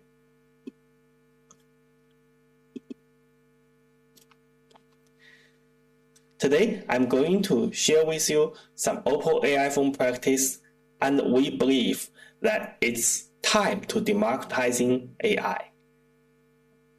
Oppo is a global brand committed to delivering personal intelligent technology and product and services with organic, intelligent, smooth experiences. Oppo empowers everyone to create and embrace the beauty of life by cutting-edge technologies, paving the way for freedom and fulfillment.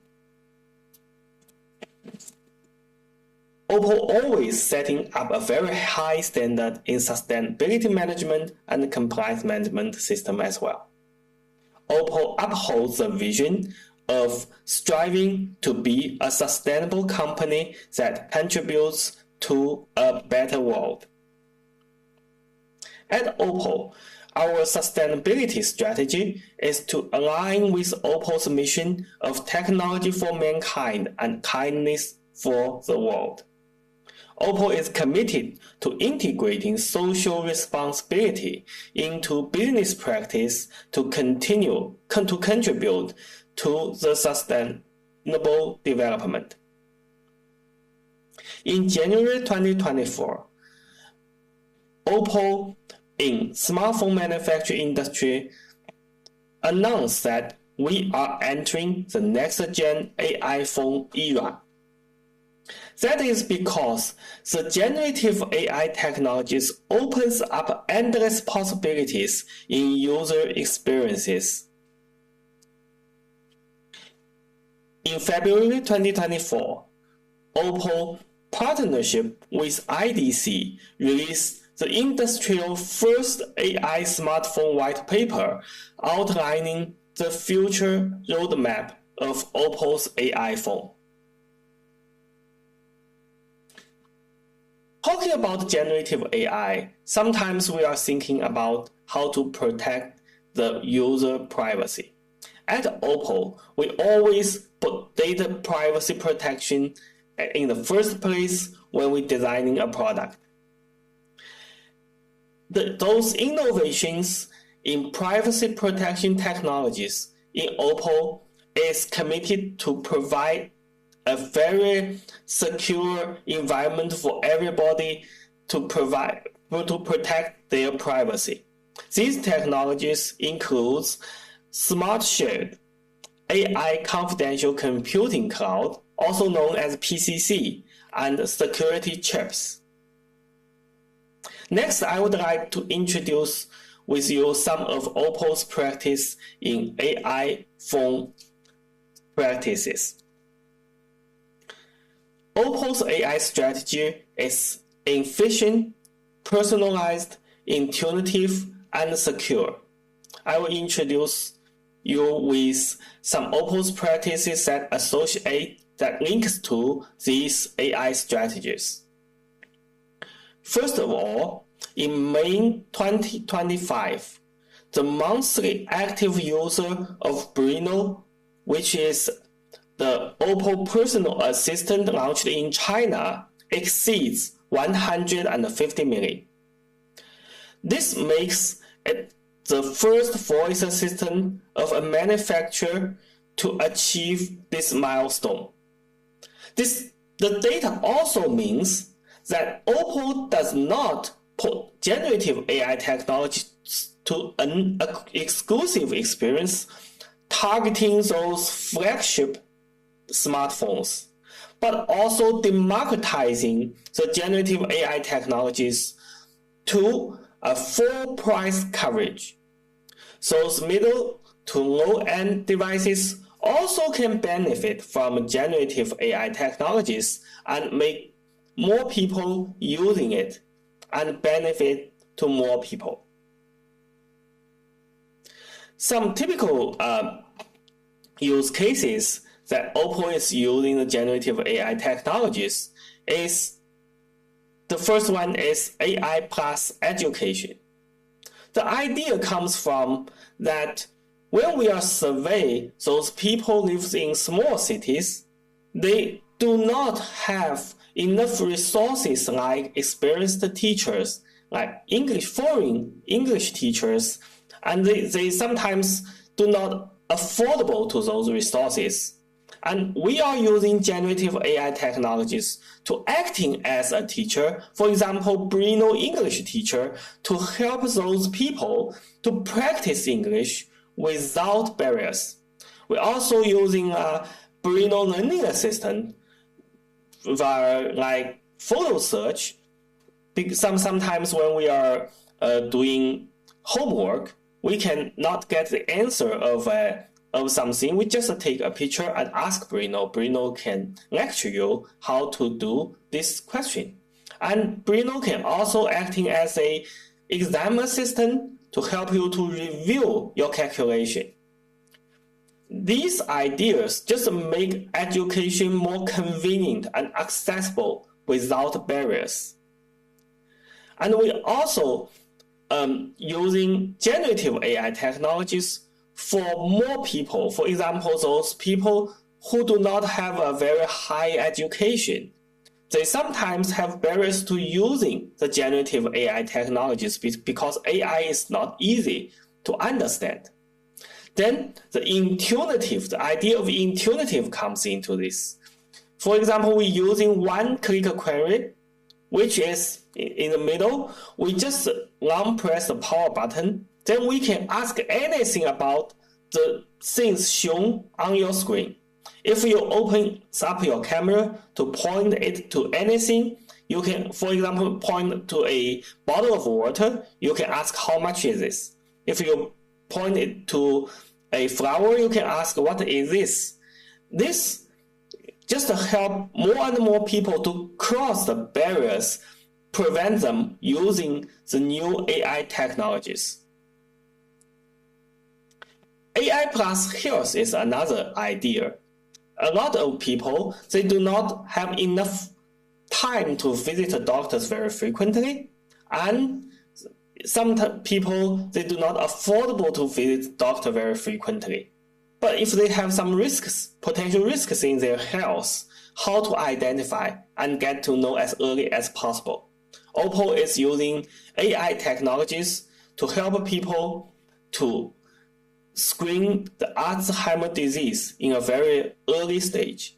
And by leveraging OPPO smartphone, the sensors on OPPO smartwatch, OPPO can also do health guarding. For example, we can monitoring the health, like the heart rate, oxygen, situation, sleep, etc. But we can also do personal health assessment, and we can also do seamless blood pressure risk assessment.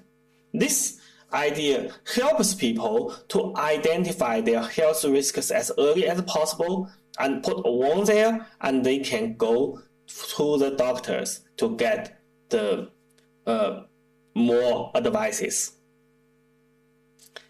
We always have cultural barriers in many scenarios. Then the face-to-face live translation comes into this to help people to cross the barriers. These technologies we see in this picture is using an OPPO's latest foldable device to use both in the screen and out screen to put a translator there, and you can speak your own language, and the opposite side can view your speech in his language. AI reflection removal is also something very interesting, using large visual model. When we are taking a picture in front of a window, for example, when we take a flight and take a picture out of the window, or we just take a picture of a beautiful view out of my window, and we always get reflections. And using the large visual model, we can remove it easily and make the picture perfect.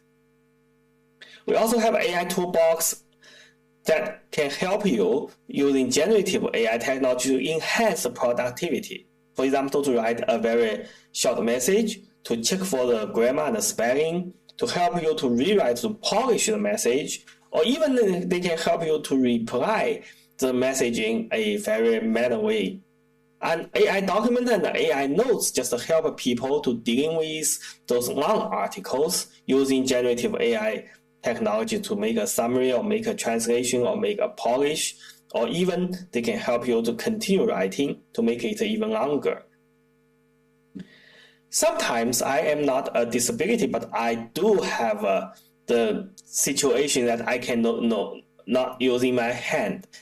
for example, when I am driving. So the call and audio summary, you can use one click. When you are in a very important course, AI jumps into to help you to make a summarize of the call and even formulate a to-do list for you. And call translation can help you to cross a barrier when you are calling to a foreigner that don't speak in your native language. And we even have Xmind summary to help you to enhance, to the productivity of get to understand a very long article, the key point of a long article. And AI search is an idea that you can use natural language to search anything on your phone.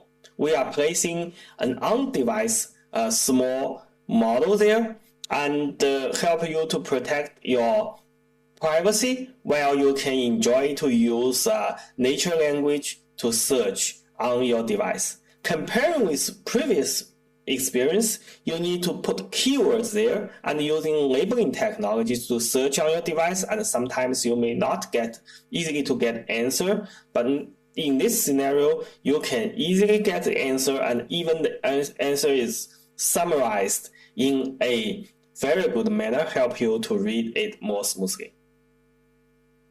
Last but not least, Oppo is collaborating with Google in AI private cloud computing cloud that helps you to protect your privacy in a very good way.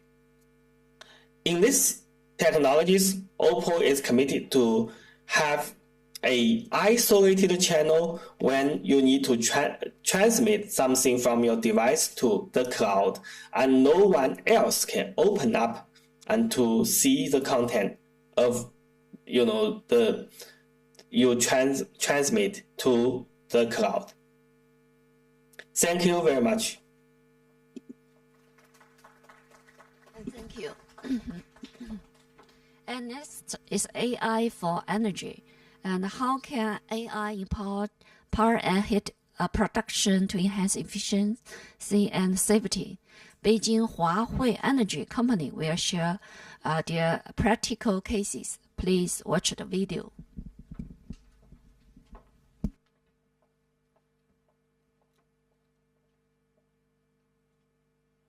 Hello everyone. Today, we're proud to introduce Huahui's AI-driven intelligent heating system, a revolutionary approach that redefines industry standards for green energy, comfort, and operational efficiency.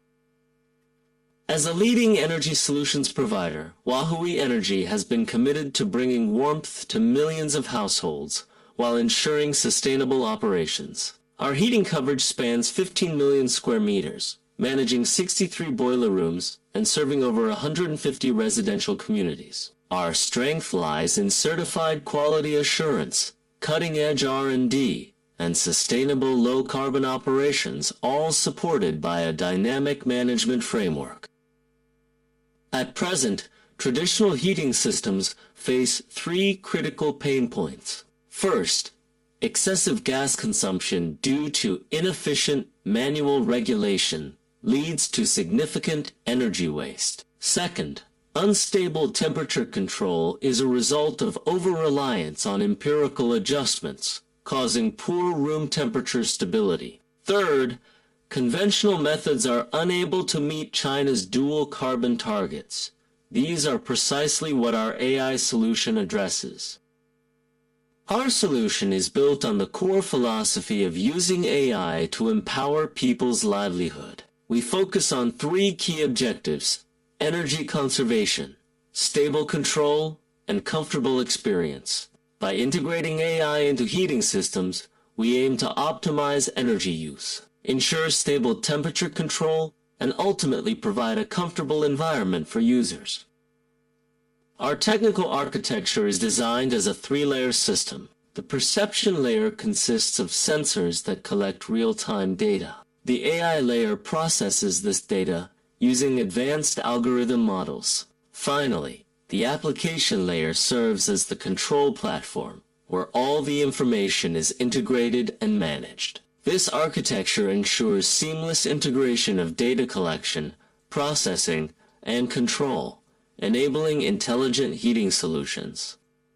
Next, I'd like to introduce the core technologies we have applied within our three-layer system architecture for the AI-driven large heat supply model.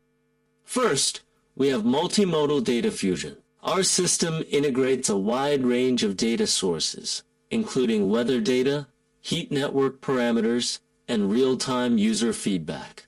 By combining these different types of data, we can make more accurate predictions and adjustments to the heating system. This ensures that our heating solutions are not only efficient, but also highly responsive to changing conditions. Next is our dynamic optimization algorithm. We use a combination of advanced techniques such as LSTM neural networks, reinforcement learning, and real-time digital twin simulation. This algorithm allows us to dynamically optimize the thermal efficiency of boilers.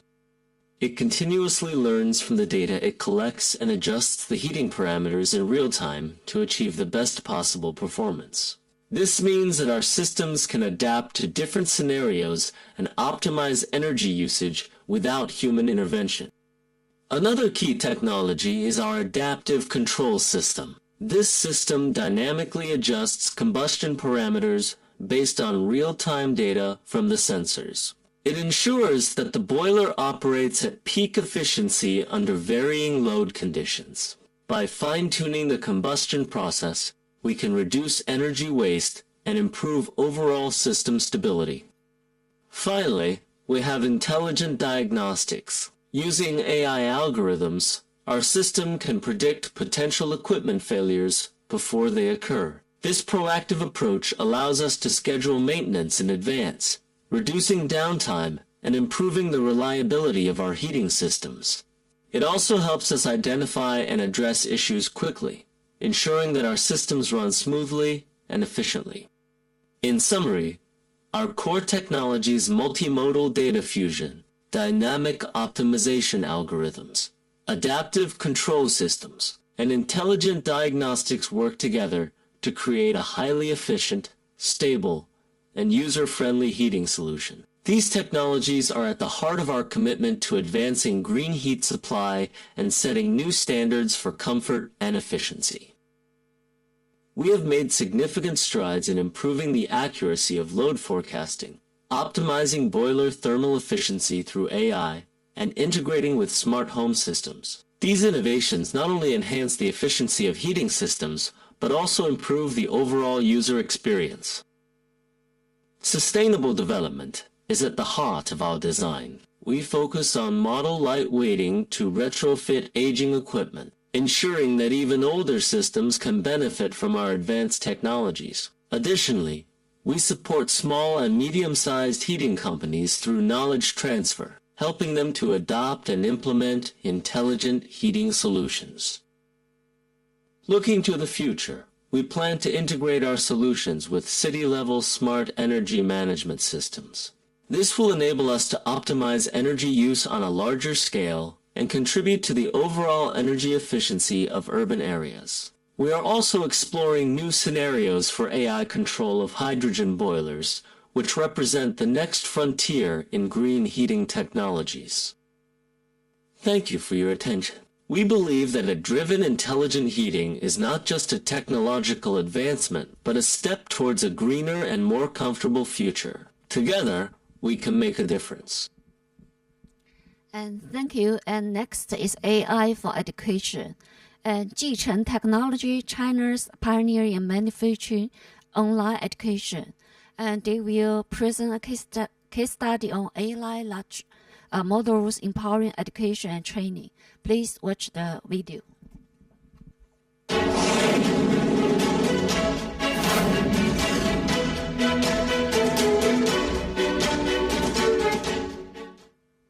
Jicheng, a technology company based in Shenzhen, China, was founded in 2007.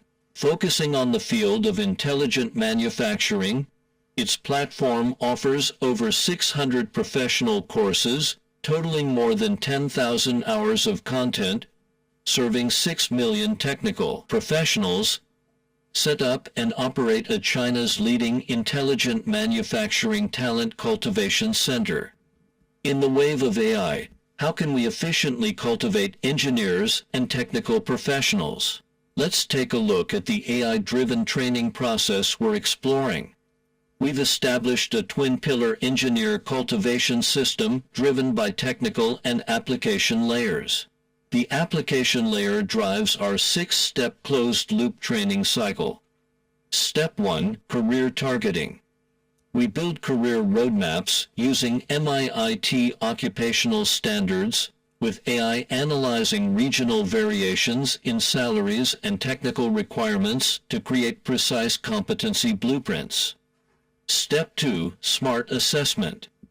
Our AI generates interactive 3D competency profiles for each trainee, benchmarking them against corporate hiring models to produce actionable evaluation reports.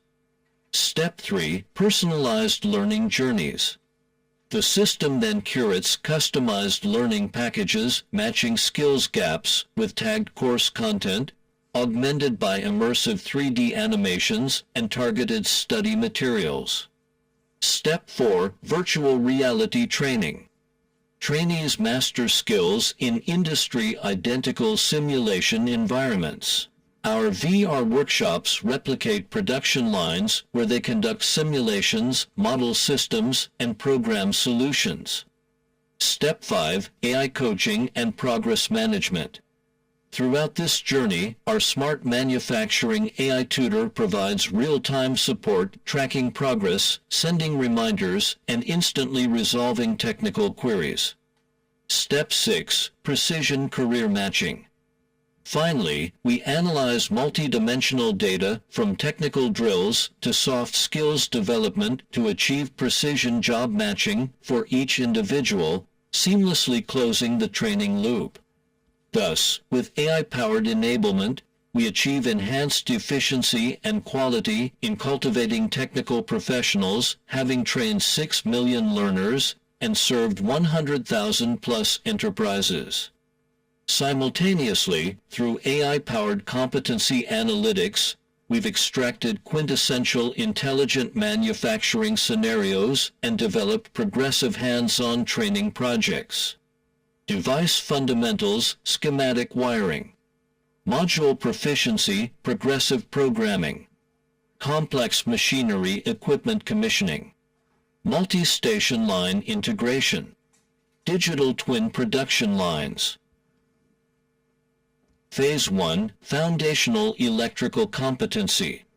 Trainees first establish component-level electrical knowledge through our e-learning system, mastering fundamental theories and operational skills.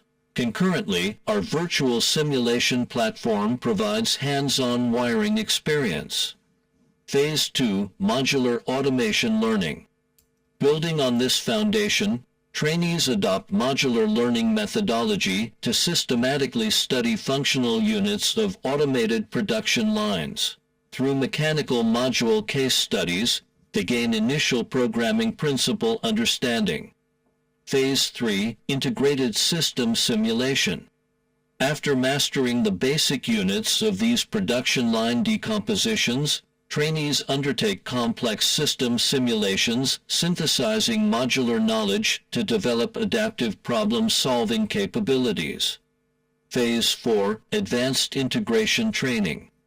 Finally, through multi-station line debugging and digital twin production system trials, trainees achieve comprehensive skill advancement. This virtual simulation-powered curriculum cultivates industry-ready automation engineers.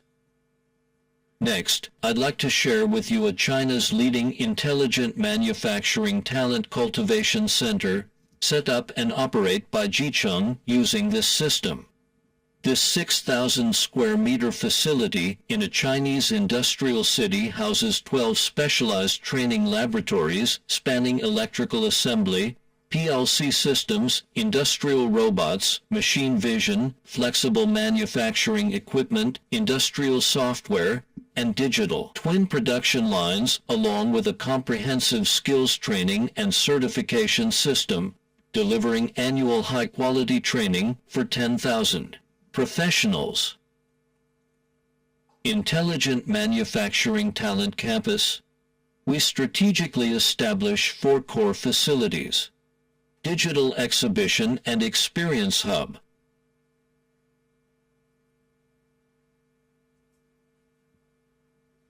Automation Training Hub,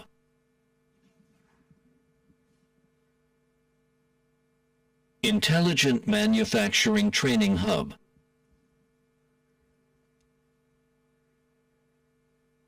Digital Software Training Hub. Through these integrated hubs, we achieve convergence of automation, informatization, and digitalization, constructing a full value chain AI-powered innovation environment. Industrial-grade project scenarios are embedded throughout the curriculum. We offer a comprehensive suite of services in smart manufacturing, including tailored training, industry-academia collaboration, curriculum development, train-the-trainer programs, talent pipeline, event management, shared learning spaces, training center setup. We hope to share these proven methodologies through the BRICS Future Network Institute platform, assisting nations in need to rapidly deploy AI-powered intelligent manufacturing talent cultivation center, accelerating efficient cultivation of intelligent manufacturing talent globally. These talents will possess robust theoretical foundations, be equipped with hands-on experience, demonstrate adaptive innovation capabilities, ultimately fueling manufacturing transformation and high-quality economic growth across nations. Thank you. Welcome back, everyone. After the product presentation segment, let's move to the keynote speech segment. And now we will get strategic insights from research institutes and international scholars on the pathways and challenges of AI-driven sustainable development from a perspective. First, let's invite Mr. Hu Na-ying from AI Research Institute, CAICT. She will deliver a keynote speech on AI. Welcome, Ms. Hu Na-ying. Good afternoon, everyone. Many thanks to China Branch and BRICS Institute of Future Network organizing such a meaningful and pragmatic seminar. I'm Na-ying Hu from CICT and in AI Institute, and also I'm a group leader of AI Security and Safety and Governance Committee of AIA.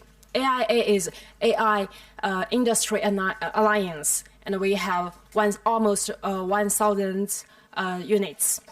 So, and actually, I'm very happy to introduce some of our work about AI security, safety, and governance to you. And under this topic, I'd like to share some of our recent research and findings. So, actually, there are many ways both academia and industry classify AI risks. And in our research, we categorize risks into 2 perspectives. The first one is inherent risk issues, and second one is derivative risk issues. And from these issues, we think around the world, there are main 2 tools. First one is the rules, and second one is the technologies. So actually for the rules, that is institutional perspective, and like the policies and regulations, as well as governance and framework. And for the technologies, that is a technological perspective, we have some technical testing, like the benchmark, and also the risk mitigation methods. So for the AIA, we have the AI Security, Civil and Governance Committee. What we initiative is focusing on the governance framework as well as the technologies. Actually, this is one of our initiative, that is AI risk management framework. And actually before that, in 2021, we released Trustworthy AI white paper, as well as the Trustworthy AI governance framework and guidelines.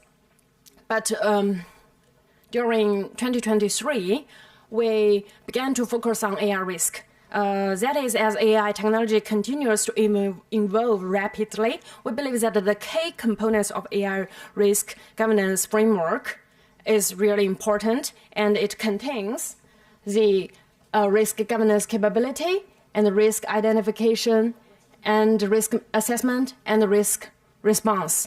And actually, we combine the sorts of trustworthy AI with AI risk management. So we think that they adhere to the concepts of risk-oriented and multi-governance, improve the governance methodology from trustworthy AI to AI risk management, and promote AI governance from principle to practice. That means because trustworthy AI for us, that is kind of principle. But for the AI risk management, we would like to find the risk and then assess the risk and then response. And also, here are the AI technology providers and AI application provider. So we can see these are multi stakeholders. It's really complete. It's really a very difficult thing to solve. And here is an outline of the identify, assess, and mitigation elements we are currently structuring under our AI risk management framework. So in terms of risk identification, we think there are two issues. First one is to find a priority, and second one is threshold. For the priority, we think there are three main consensus.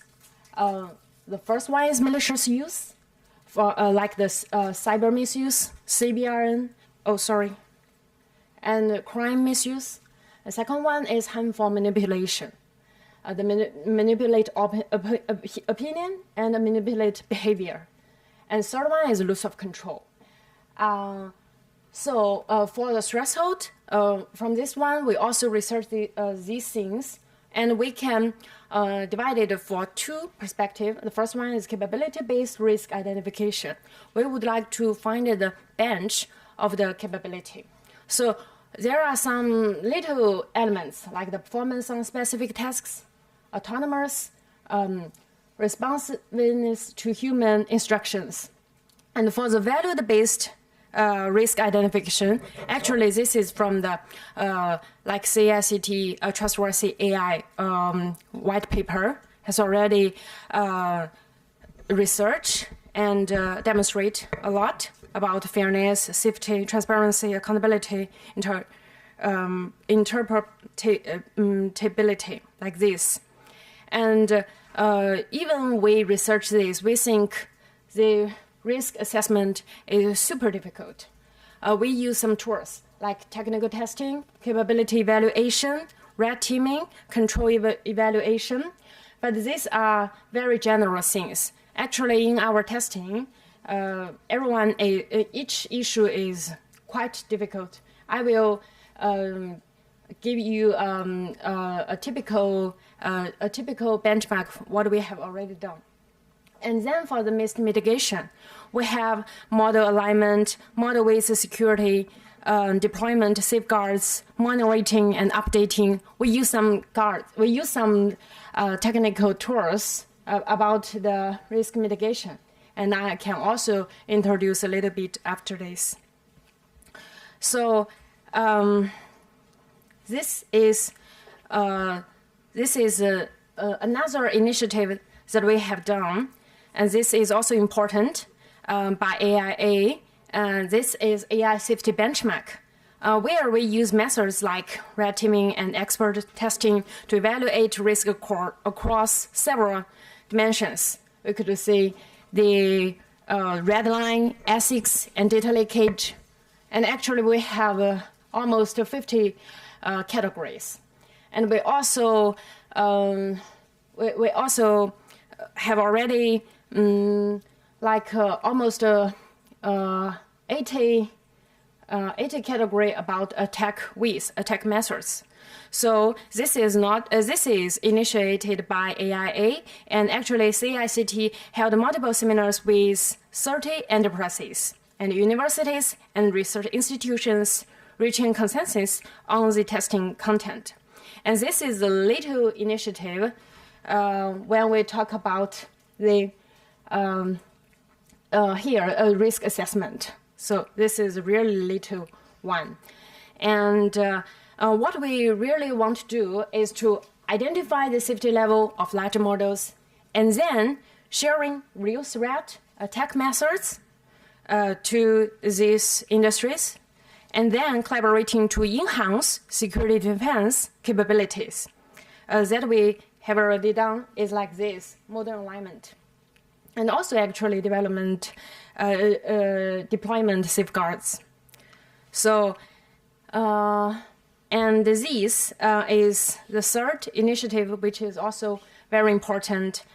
In December 2024, so 17 leading enterprises under the AIA signed the AI safety commitment, embracing the people-centered and AI for good philosophy. What we have done, actually there are 6 commitments. The first one is focused on the risk management, and second commitment is focused on the model safety and security, and third is about the data security, and fourth about infrastructure security, and fifth is about transparency, and sixth we have the commitment about the frontier AI. So yes, here we could see the some content about the AI safety commitment. And what we would like to do is the first to have the commitment, and second to disclosure. Actually, several industries has already disclosed the best practice about AI security and safety to us, and we will have some move forward to on these things. And third, we will have verification on this commitment. And yeah, actually that's all. That's about my introduction. And we do hope our initiative could contribute valuable things to AI governance for the AI industry. And we do hope these efforts to help us share the sustainable future. Thank you.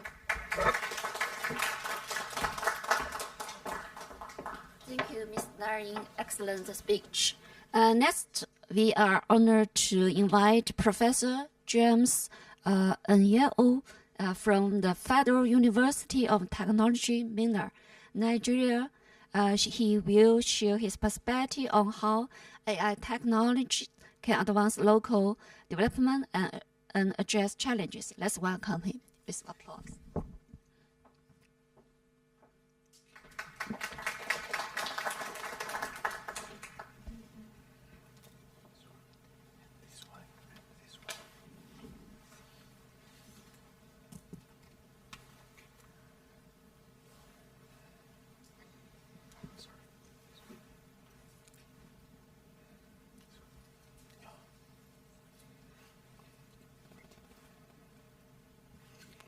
Okay.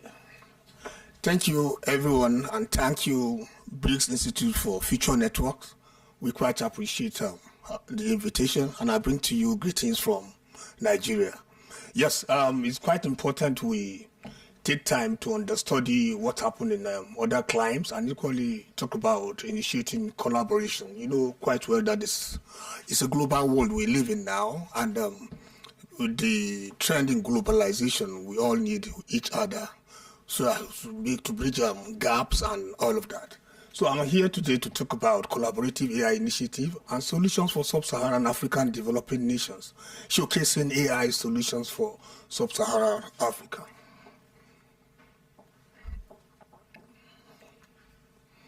Okay, here we are. There's a brief introduction about AI. We all know what AI stands for today. It's a very wonderful and fantastic initiative concept actually driving everybody around, and that is one of the reasons why we're here. So we have importance of global cooperation in AI, global initiatives supporting AI for development, e.g. ITU and all of that. Talking about some probably brief introduction about what we're going into, because we're going to be talking collaboration today. We're going to be talking contributive participation and all of that. Unique opportunities and challenges. We're going to talk like challenges, be it cultural, religious, and what have you, because AI is actually on the global floor. It's about coming up with standards, but when you break it down to continents, region, and national and subnationals, you now discover that there are peculiarities. So all of that we'll probably talk about today.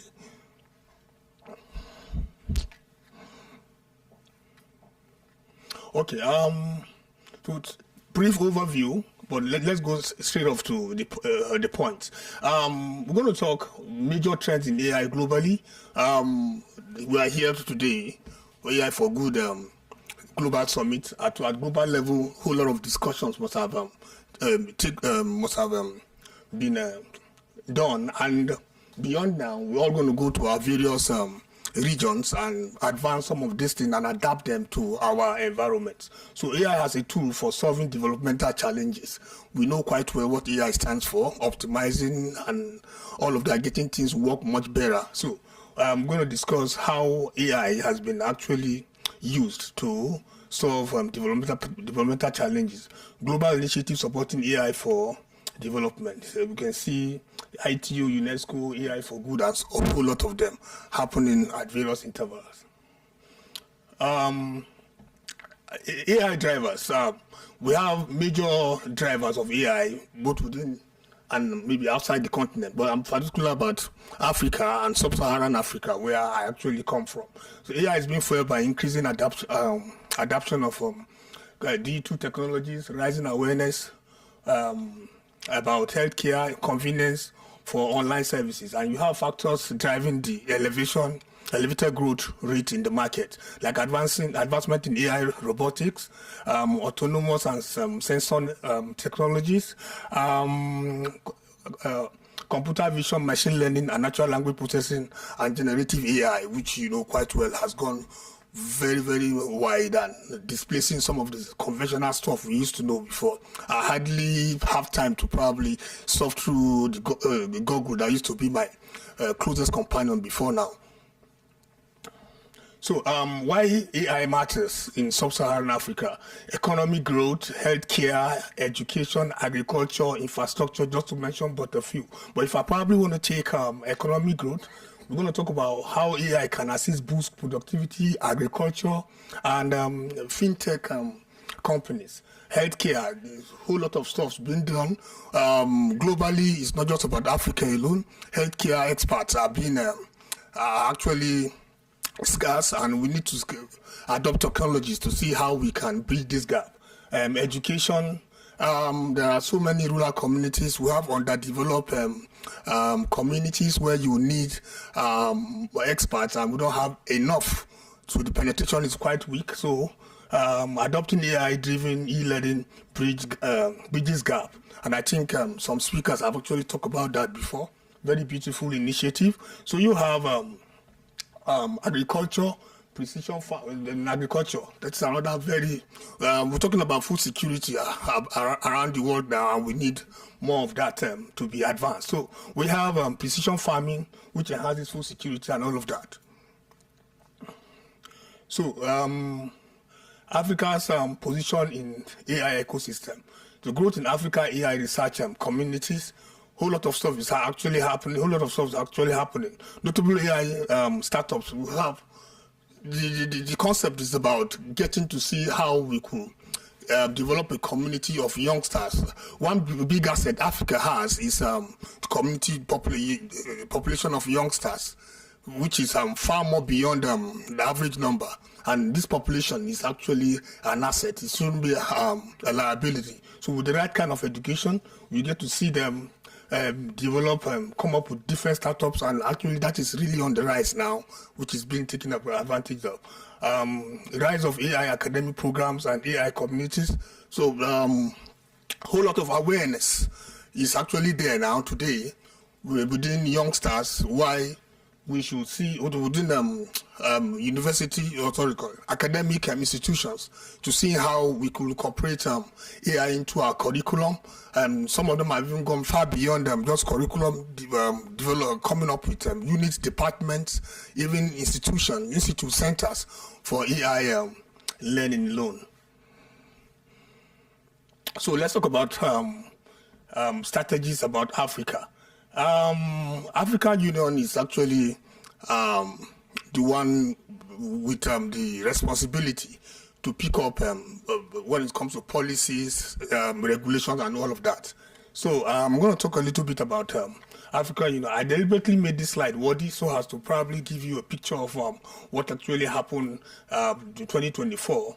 For Africa, AI is strategic asset pivotal to achieving aspiration and all of that. You see, they came up with this stuff, right? They had an agenda 2060 for stretching to 2063, and the sustainable development and goals, the SDGs. So the program given here is that for Africa, AI is strategic. It's a strategic asset pivotal to achieving the aspiration of Agenda 2063. It promises to ignite new industries, fuel innovation, and create high-value jobs while preserving and advancing African culture and integration. In a landmark decision, the African Union Executive Council endorsed the continental AI strategy. So what are we doing here? From the global sphere, we come into the continental sphere, and it's going to trickle down to regions. Like that. Now, the continental AI strategy calls for unified national approaches among EU member states to navigate the complexities of AI-driven changes, aiming to strengthen regional and global cooperation and position Africa as a leader in inclusive and responsible AI development. So here we have, now we're trickling down to the regions. So region AI cooperation and strategy in part of sub-Saharan Africa. So sub-Saharan Africa have these Central Africa countries, East African countries, West African countries, and Southern African countries. So here you have, from each region, you have those who ordinarily are much faster when it comes to developing this cooperation, these strategies, while some are actually coming up. So I can't go around all the countries, but I'm going to pick one or two. Like Nigeria, where I come from, we have the National AI, Artificial Intelligence Strategy, and the vision and strategy objectives is about Nigeria aim to become a global leader in AI through responsible, ethical, and inclusive innovation to drive sustainable development. So there are 5 strategic pillars for the national artificial intelligence strategy, and you have functional AI infrastructure, world-class AI ecosystem, AI adoption and sector transformation, responsible and ethical AI development, robust AI governance framework. Now, the key takeaways from East Africa, one of the leading countries projecting that is Kenya, and we have Kenya, you have digital infrastructure, data ecosystem, research innovation, and local relevance, talent development, and inclusive growth. You have governance, ethics, and regulation, sector priorities, and real-world impact. So challenges in AI adoption in Africa. Africa is actually peculiar. We have assets, and at the same time, we have some challenges. Now, just talking about challenges, we have infrastructural gaps like internet penetration is still on the move, but we're not there yet. Computing power and energy, limited data availability and data governance, low levels of digital literacy as some instance and some points of some environments. You have limited funding for AI research and development, weak AI governance policy and regulation, which is actually still being developed. So here we have opportunities for AI in Africa. Africa is actually blessed with large youth population. You have talent pool, and untapped data and emerging markets, mobile first economy, local problems, opportunities for local AI innovators. Local AI innovators can take advantage. That's why we're talking about new startups coming up on daily basis. Job opportunities are there available, and equally opportunity to collaborate and cooperate with people from other regions. And I think this is the reason why we're here. We will have collaborators and get because I said it's a globalized world we live in now. So here are some graphical representation of to actually show that this stuff is growing in Africa, and this is with reference to Statista and talking about you're just going to see growth because people are getting informed and aware of this, and you're going to see what's happening here. AI investment and deals since 2015 is about growth. AI investment by funding, so more and more persons are actually committing funds to making sure that this stuff is actually realized. So here we go. The market size is growing on a daily basis, and at the same time you have issues of natural language processing, autonomous and sensor technologies. They are all people actually moving into getting along, and you have the increase actually happening. You have so for equally the changes you're seeing over there. Here you have how much of AI tools is being adopted by users. It's actually on the increase, as you see there. And more and more persons, both in the academia and industry, are actually carrying out good stuff. And this is a rise in publication to tell you there are reports on what's happening. Now here, quickly, we have public partner, that collaborative AI initiative in sub-Saharan Africa. You have a public-private partnership. For example, Google AI centered in Ghana. You have a whole lot of collaborations happening. I might not be able to read all because of time. You have a Pan-Africa initiative. The local AI startups and innovation. And in Nigeria, you have AI for newborn health monitoring and so on. Some other wider collaborations between South-South cooperation, which you have Africa-India, Africa-China AI programs, North-South partnership, you have EU-Africa digital stuff, and like that. So we have a whole lot of case studies you can see here. AI in healthcare, as you have that's AI in agriculture, and you have this enablers here too, role of international cooperation. Here's the way forward. Support regional AI strategies, foster multi-stakeholders partnership, and all of that. So to probably round it up, I was talking about scaling down from global to continental, from continental to region, from region to nationals, from national to subnationals. So at your various individual point, your university, your industry, you pick up this stuff. So myself, I'm a university professor and developing young stars for research team. So we've been partnering with ITU for the past 7 years, and we've been able to come up and attend to some program statements in collaboration with ITU. I was actually wanting to say thank you to the deputy director that came the other time. They gave us such opportunities. So I'm going to take you around some of the things we actually. So these are some of the awards we've won and some of the things we've participated in since 2018. And these are some of stuff we've done because of the collaboration. And just last year, we actually attended this hackathon in India, and we got won laurels. Even before then, we've actually come first, second, and third at different locations with these youngsters. And some of them are here with me for the AI Native Network and Buildathon contest. So these are some publications and visibility students have enjoyed. And just a view of some of the stuff. We've gotten global recognition. These are some use case Innovate for Impact awards that were given to us, and we featured in different magazines.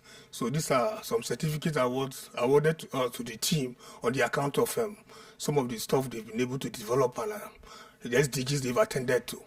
So I take you just round through as I finish. So we've enjoyed publication in the prestigious ITU Journal of Future and Evolving Technologies. This is another one, so I might not want to take our time. So in recommendation, government invest in infrastructures, development partners AI in development agendas, and so on. So in conclusion, We have AI holds transformative potential for Africa. Global cooperation is critical. Let's ensure Africa is not just a consumer of AI, but a creator. Thank you very much. Thank you, Professor James. Yes, AI is not only the challenges, but also opportunities and also solutions and international cooperation. So excellent speech for AI in Africa. Thank you. And next, I'd like to invite Mr. Alex Norberto from Modular Technology will present his insights on AI power strategic management models for MSMEs. Let's welcome him with applause. Good afternoon. Thanks to the organizers of this workshop for the invitation. My name is Alex Norberto. I am a member of the AI for Good Impact Initiative Steering Committee and the founder and CEO of Modular, a boutique business consultant firm in Peru. Today I am going to present BIDA. It's a AI-powered management strategy model that we began using with corporations, but believe it can be significantly impacted with the small, medium, micro enterprises. By these ways, accelerating the progress of the SDH. So let's begin with a foundational truth of our global economy. MSMEs are not a niche. They are the norm. They represent 90% of the whole business and 50% of the whole employment. So they are the lifeblood in our communities. But there is a paradox at the core of this. A failure rate of 50% within the first 5 years. And this is not just a business problem. This is a development problem. And their success are linked with the SDH number 8 for decent work and economic growth, and SDH number 9, industry and innovation. But the failure is a direct impediment for our shared goals. So the question is, why this alarming failure rate? And at Modular, we believe that this is the root cause of this is a structural gap, what we call the strategic planning gap. For decades, world-class strategic management has been a luxury locked away by prohibitive costs, by specialized knowledge, and by time, resources that small business owners lack. This forces small business owners into a reactive state, making them very, very vulnerable. So this is the gap that we want to and we must close. After exploring different business challenges in my own country, in Peru, but also in other countries like Japan and cities like Dubai, I decided to design the BIDA last year, which is an AI-powered framework that simplifies the strategic management by breaking it down into 3 stages. The first stage is vision, where we use foresight to visualize the future. The second stage is decision related with making logical, data-driven decisions to identify the best path forward. And at the end of the process, we have action by creating concrete and measurable implementations plans that align with the business strategy. So BIDA was decided to for clarity and rapid results at the beginning for these large enterprises and corporations. Let's take a look, because of limited time, let's take a look for one of these states, the state vision, to see how we use generative AI in our process. By using commercially available LLMs, our model scan millions of data points to perform deep pestle analysis. Then generative AI construct future scenarios. Then, by using backcasting, another methodology with AI also, we work backward from the more plausible future scenarios to today to identify the critical path. Through all this process, generative AI generate vast amounts of data and multiple alternatives, but still humans make decisions in our process. The result is a coherent and achievable business vision grounded in data and people choices. So based on the feedback that we have collected from our customers, this model is highly efficient, but for large organizations and corporations. In its current form, this is highly touch consultative service. And that presents us with a fundamental challenge. It's really powerful, but it does not scale. It cannot reach by this way the million of MSMEs who need it most. So the question is, how do we democratize this power? For us, the answer lies in the next evolution of AI.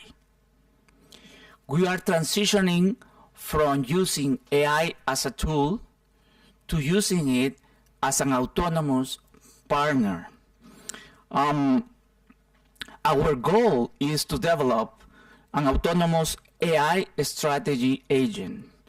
This agent will not be a chatbot with consultants need to interact with, but a very specialized system capable of independently executing our BIDA framework. This agent will integrate with business data, suggest the entire strategic process, and provide an actionable plan, and crucially, adapt continuously by monitoring the market and providing real-time strategic counsel. It's like having a strategist in a box that can work with both smart and voice-only devices. The implications of this are profound. We will provide MSMEs with universal access to elite strategic management, building the resilience and enable sustainable growth. And we could change the course of this 50% failure rate. However, the impact transcends the individual businesses. By strengthening the MSMEs ecosystem, we accelerate the achievement of the SDGs, not only for SDGs number 8 and 9 that were mentioned before, but also for SDH 1 by reducing poverty and SDH 10 by decreasing inequalities. So our vision for 2030 is an interconnected system of intelligent enterprises. Imagine a world where every small business owner from Lima in Peru to Lusaka in Zambia has an AI-powered strategic partner. But to make this a reality, we need impact investors allied with SDH. We need research institutions to help us measure and refine our impact. We need technology partners to scale this platform globally, and we need implementation partners to reach the MSMEs on the ground. So I invite you to build this together. I invite you to connect and talk about how we can make this together. Thank you.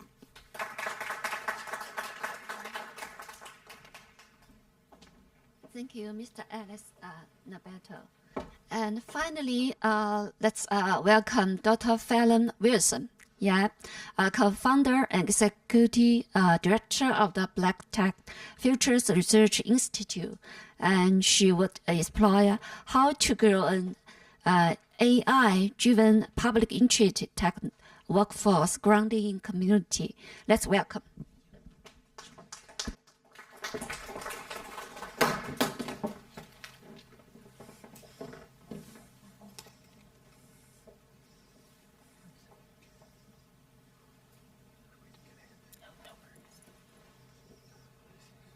Oh my goodness.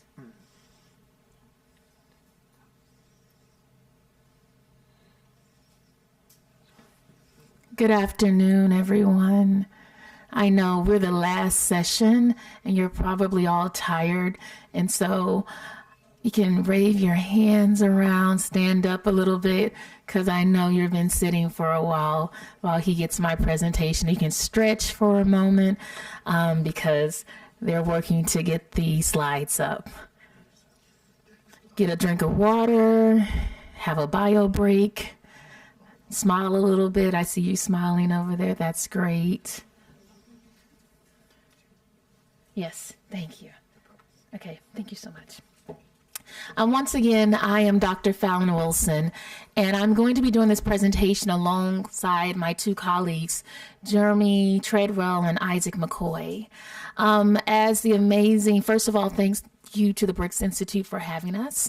We're very excited to share our work with you.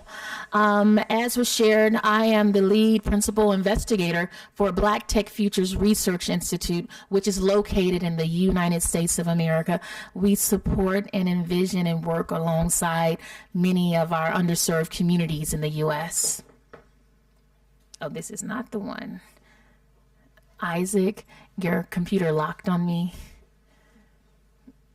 You can take your lock off your, thank you.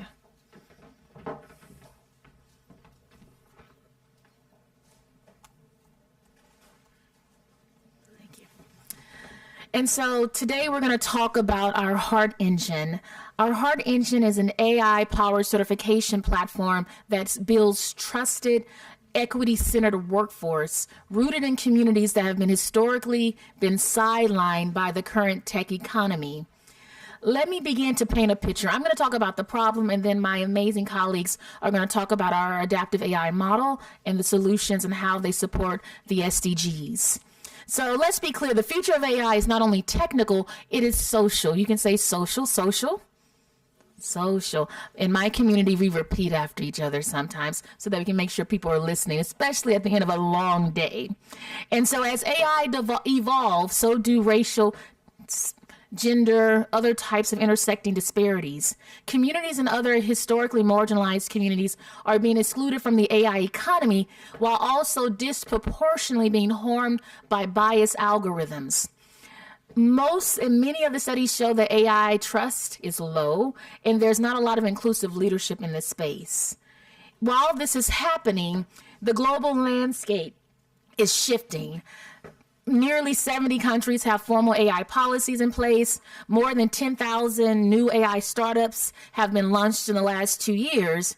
And yet, as AI becomes a part of our daily lives, everywhere, AI is everywhere, we still see low social trust and low AI adoption rates. In the workplace, employees are using AI without formal training or institutional support, leading to mistakes, confusion, and sometimes anxiety.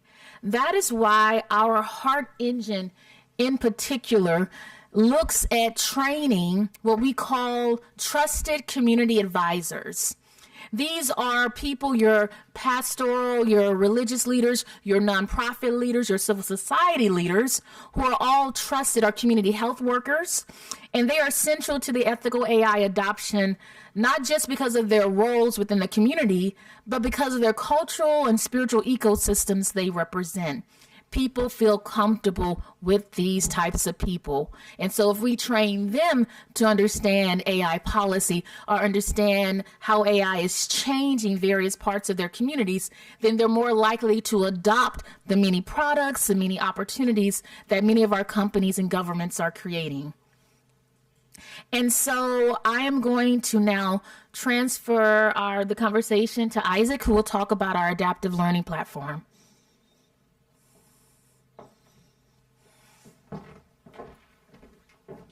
Good afternoon, everyone. As Dr. Wilson mentioned, so she laid out why AI, ethical AI is necessary, and who we're investing in, and who it's centered around is our trusted community advisors. So now we're going to talk about the how. So our framework, this is not just a platform, it's a framework for ethical AI adoption and implementation. The goal is to build a trusted AI workforce that serves public interest, not just profit. This is a human-centered approach that consists and starts with competency and evaluation and assessment. And this is important because this is, once again, a human-centered approach. And we want to ensure that we understand where individuals are starting from, their perspectives, their goals. And so as we create this is not just an automated system. We incorporate cultural nuance, bias detection, explainable AI tools to ensure training feels relevant and, as Dr. Fallon mentioned, trusted. This learning journey includes badges, certifications, licenses that validates one's learning journey. Once again, this is not just about training, this is about economic mobility. We integrate job matching algorithms that are bias aware and localized to labor markets and needs. Now, this results into not just leading to certifications. This is intentional about putting individuals in roles that drive our local economy through ethical AI. This framework demonstrates how our engines operate justice or intentionally includes justice in technology. And we do that by embedding AI literacy, equity, and the opportunity to directly engage community in the fabric of our work. And I'll turn it over to my colleague Jeremy to continue to frame out how we do the work. So let's talk tech. As we start to explore what the implications are for this AI-driven platform, we want to highlight first and foremost, as it's been addressed many times, of the data disparity. Understanding that sometimes is limited access to data, limited cultural understanding and communication styles. And this platform will be hopefully a beacon to transform the gaps in the data, so that because we're starting with a bottom-up approach to training trusted community advisors on how to leverage AI so that they can go be evangelists for AI in the local workforce at the lowest level for all levels. So our platform will include personas for, say, healthcare, for trade skill workers, for those who come from traditional and non-traditional backgrounds, contextually aware and fully immersed in the ecosystem. Therefore, dual representation applies. Firstly, the data biases will be minimized because we're actually bringing in these individuals first and foremost. But on the opposite, on the outcomes side of the board, you have what we will result in an increase in the AI workforce, because every individual at each level will understand how they can use AI equitably, socially, both in their community and in their work. And so by reducing this bias, by having a hyper-localized language and cultural nuance model, we are able to produce this digital equity and labor data integration. But let's talk about what you would get, right? Or the persons or communities using this tool. So again, this localized adaptive training platform, really driven by, honestly, this inclusive AI learning engine that will be tailored for each user using those personas I mentioned earlier, a bias-aware and explainable job matching with contextualized learning through regional knowledge. And for those organizations, NGOs, nonprofits, churches, whoever deploys this platform, they will have a culturally driven dashboard of metrics. So they can actually deploy this as a theory of change and have the metrics behind it to see how much transformation has occurred at the localist level, which also correlates to the job market. So there can be a direct path line to seeing how many individuals have been trained on this platform, to see how that impact has been driven directly into the workforce locally within each sector as they choose to pursue. Now I'll bring my colleague back, Isaac, to discuss more about how this applies to the Development Sustainment Goals. So the Heart Engine doesn't just align with technology trends, but with global development priorities.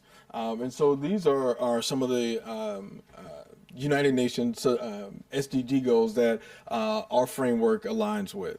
And why does this matter? This aligns our framework with global impact benchmarks. This positions the Heart Engine to have an international impact and support, as well as funding. It also emphasizes long-term vision and not just short-term training.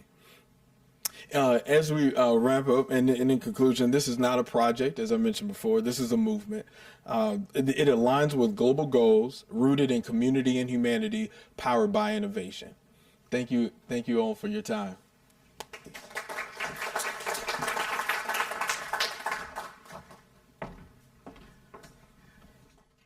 Distinguished guests, thank you and the team, excellent presentation. And according to the agenda, this is a seminar is to the close. And today we have deeply explored practice and opportunities for AI in advancing sustainable development from diverse perspectives, from the ITU's global standard setting and to the BIFNC's cutting-edge research and interesting ideas, and to the transformating applications, AI for driving, AI for education, and so on. And so we have witnessed the robust development and broad application of AI technologies worldwide, from China to Africa, and so on. And we have, so your insights have not only shared the latest technology trends, but also the practical experience that in driving social progress, economic growth, and environment. So I think that thank every speakers and participants for your active engagement and insightful contributions. According to the speakers, we are not only the consumer, but also we are the creator. Yeah.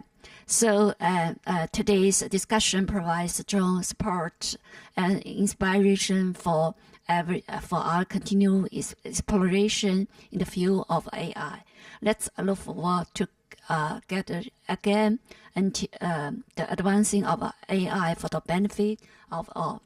So the seminar, Global AI Convergence, Innovative Practice for a Shared Sustainable Future, now concludes successfully.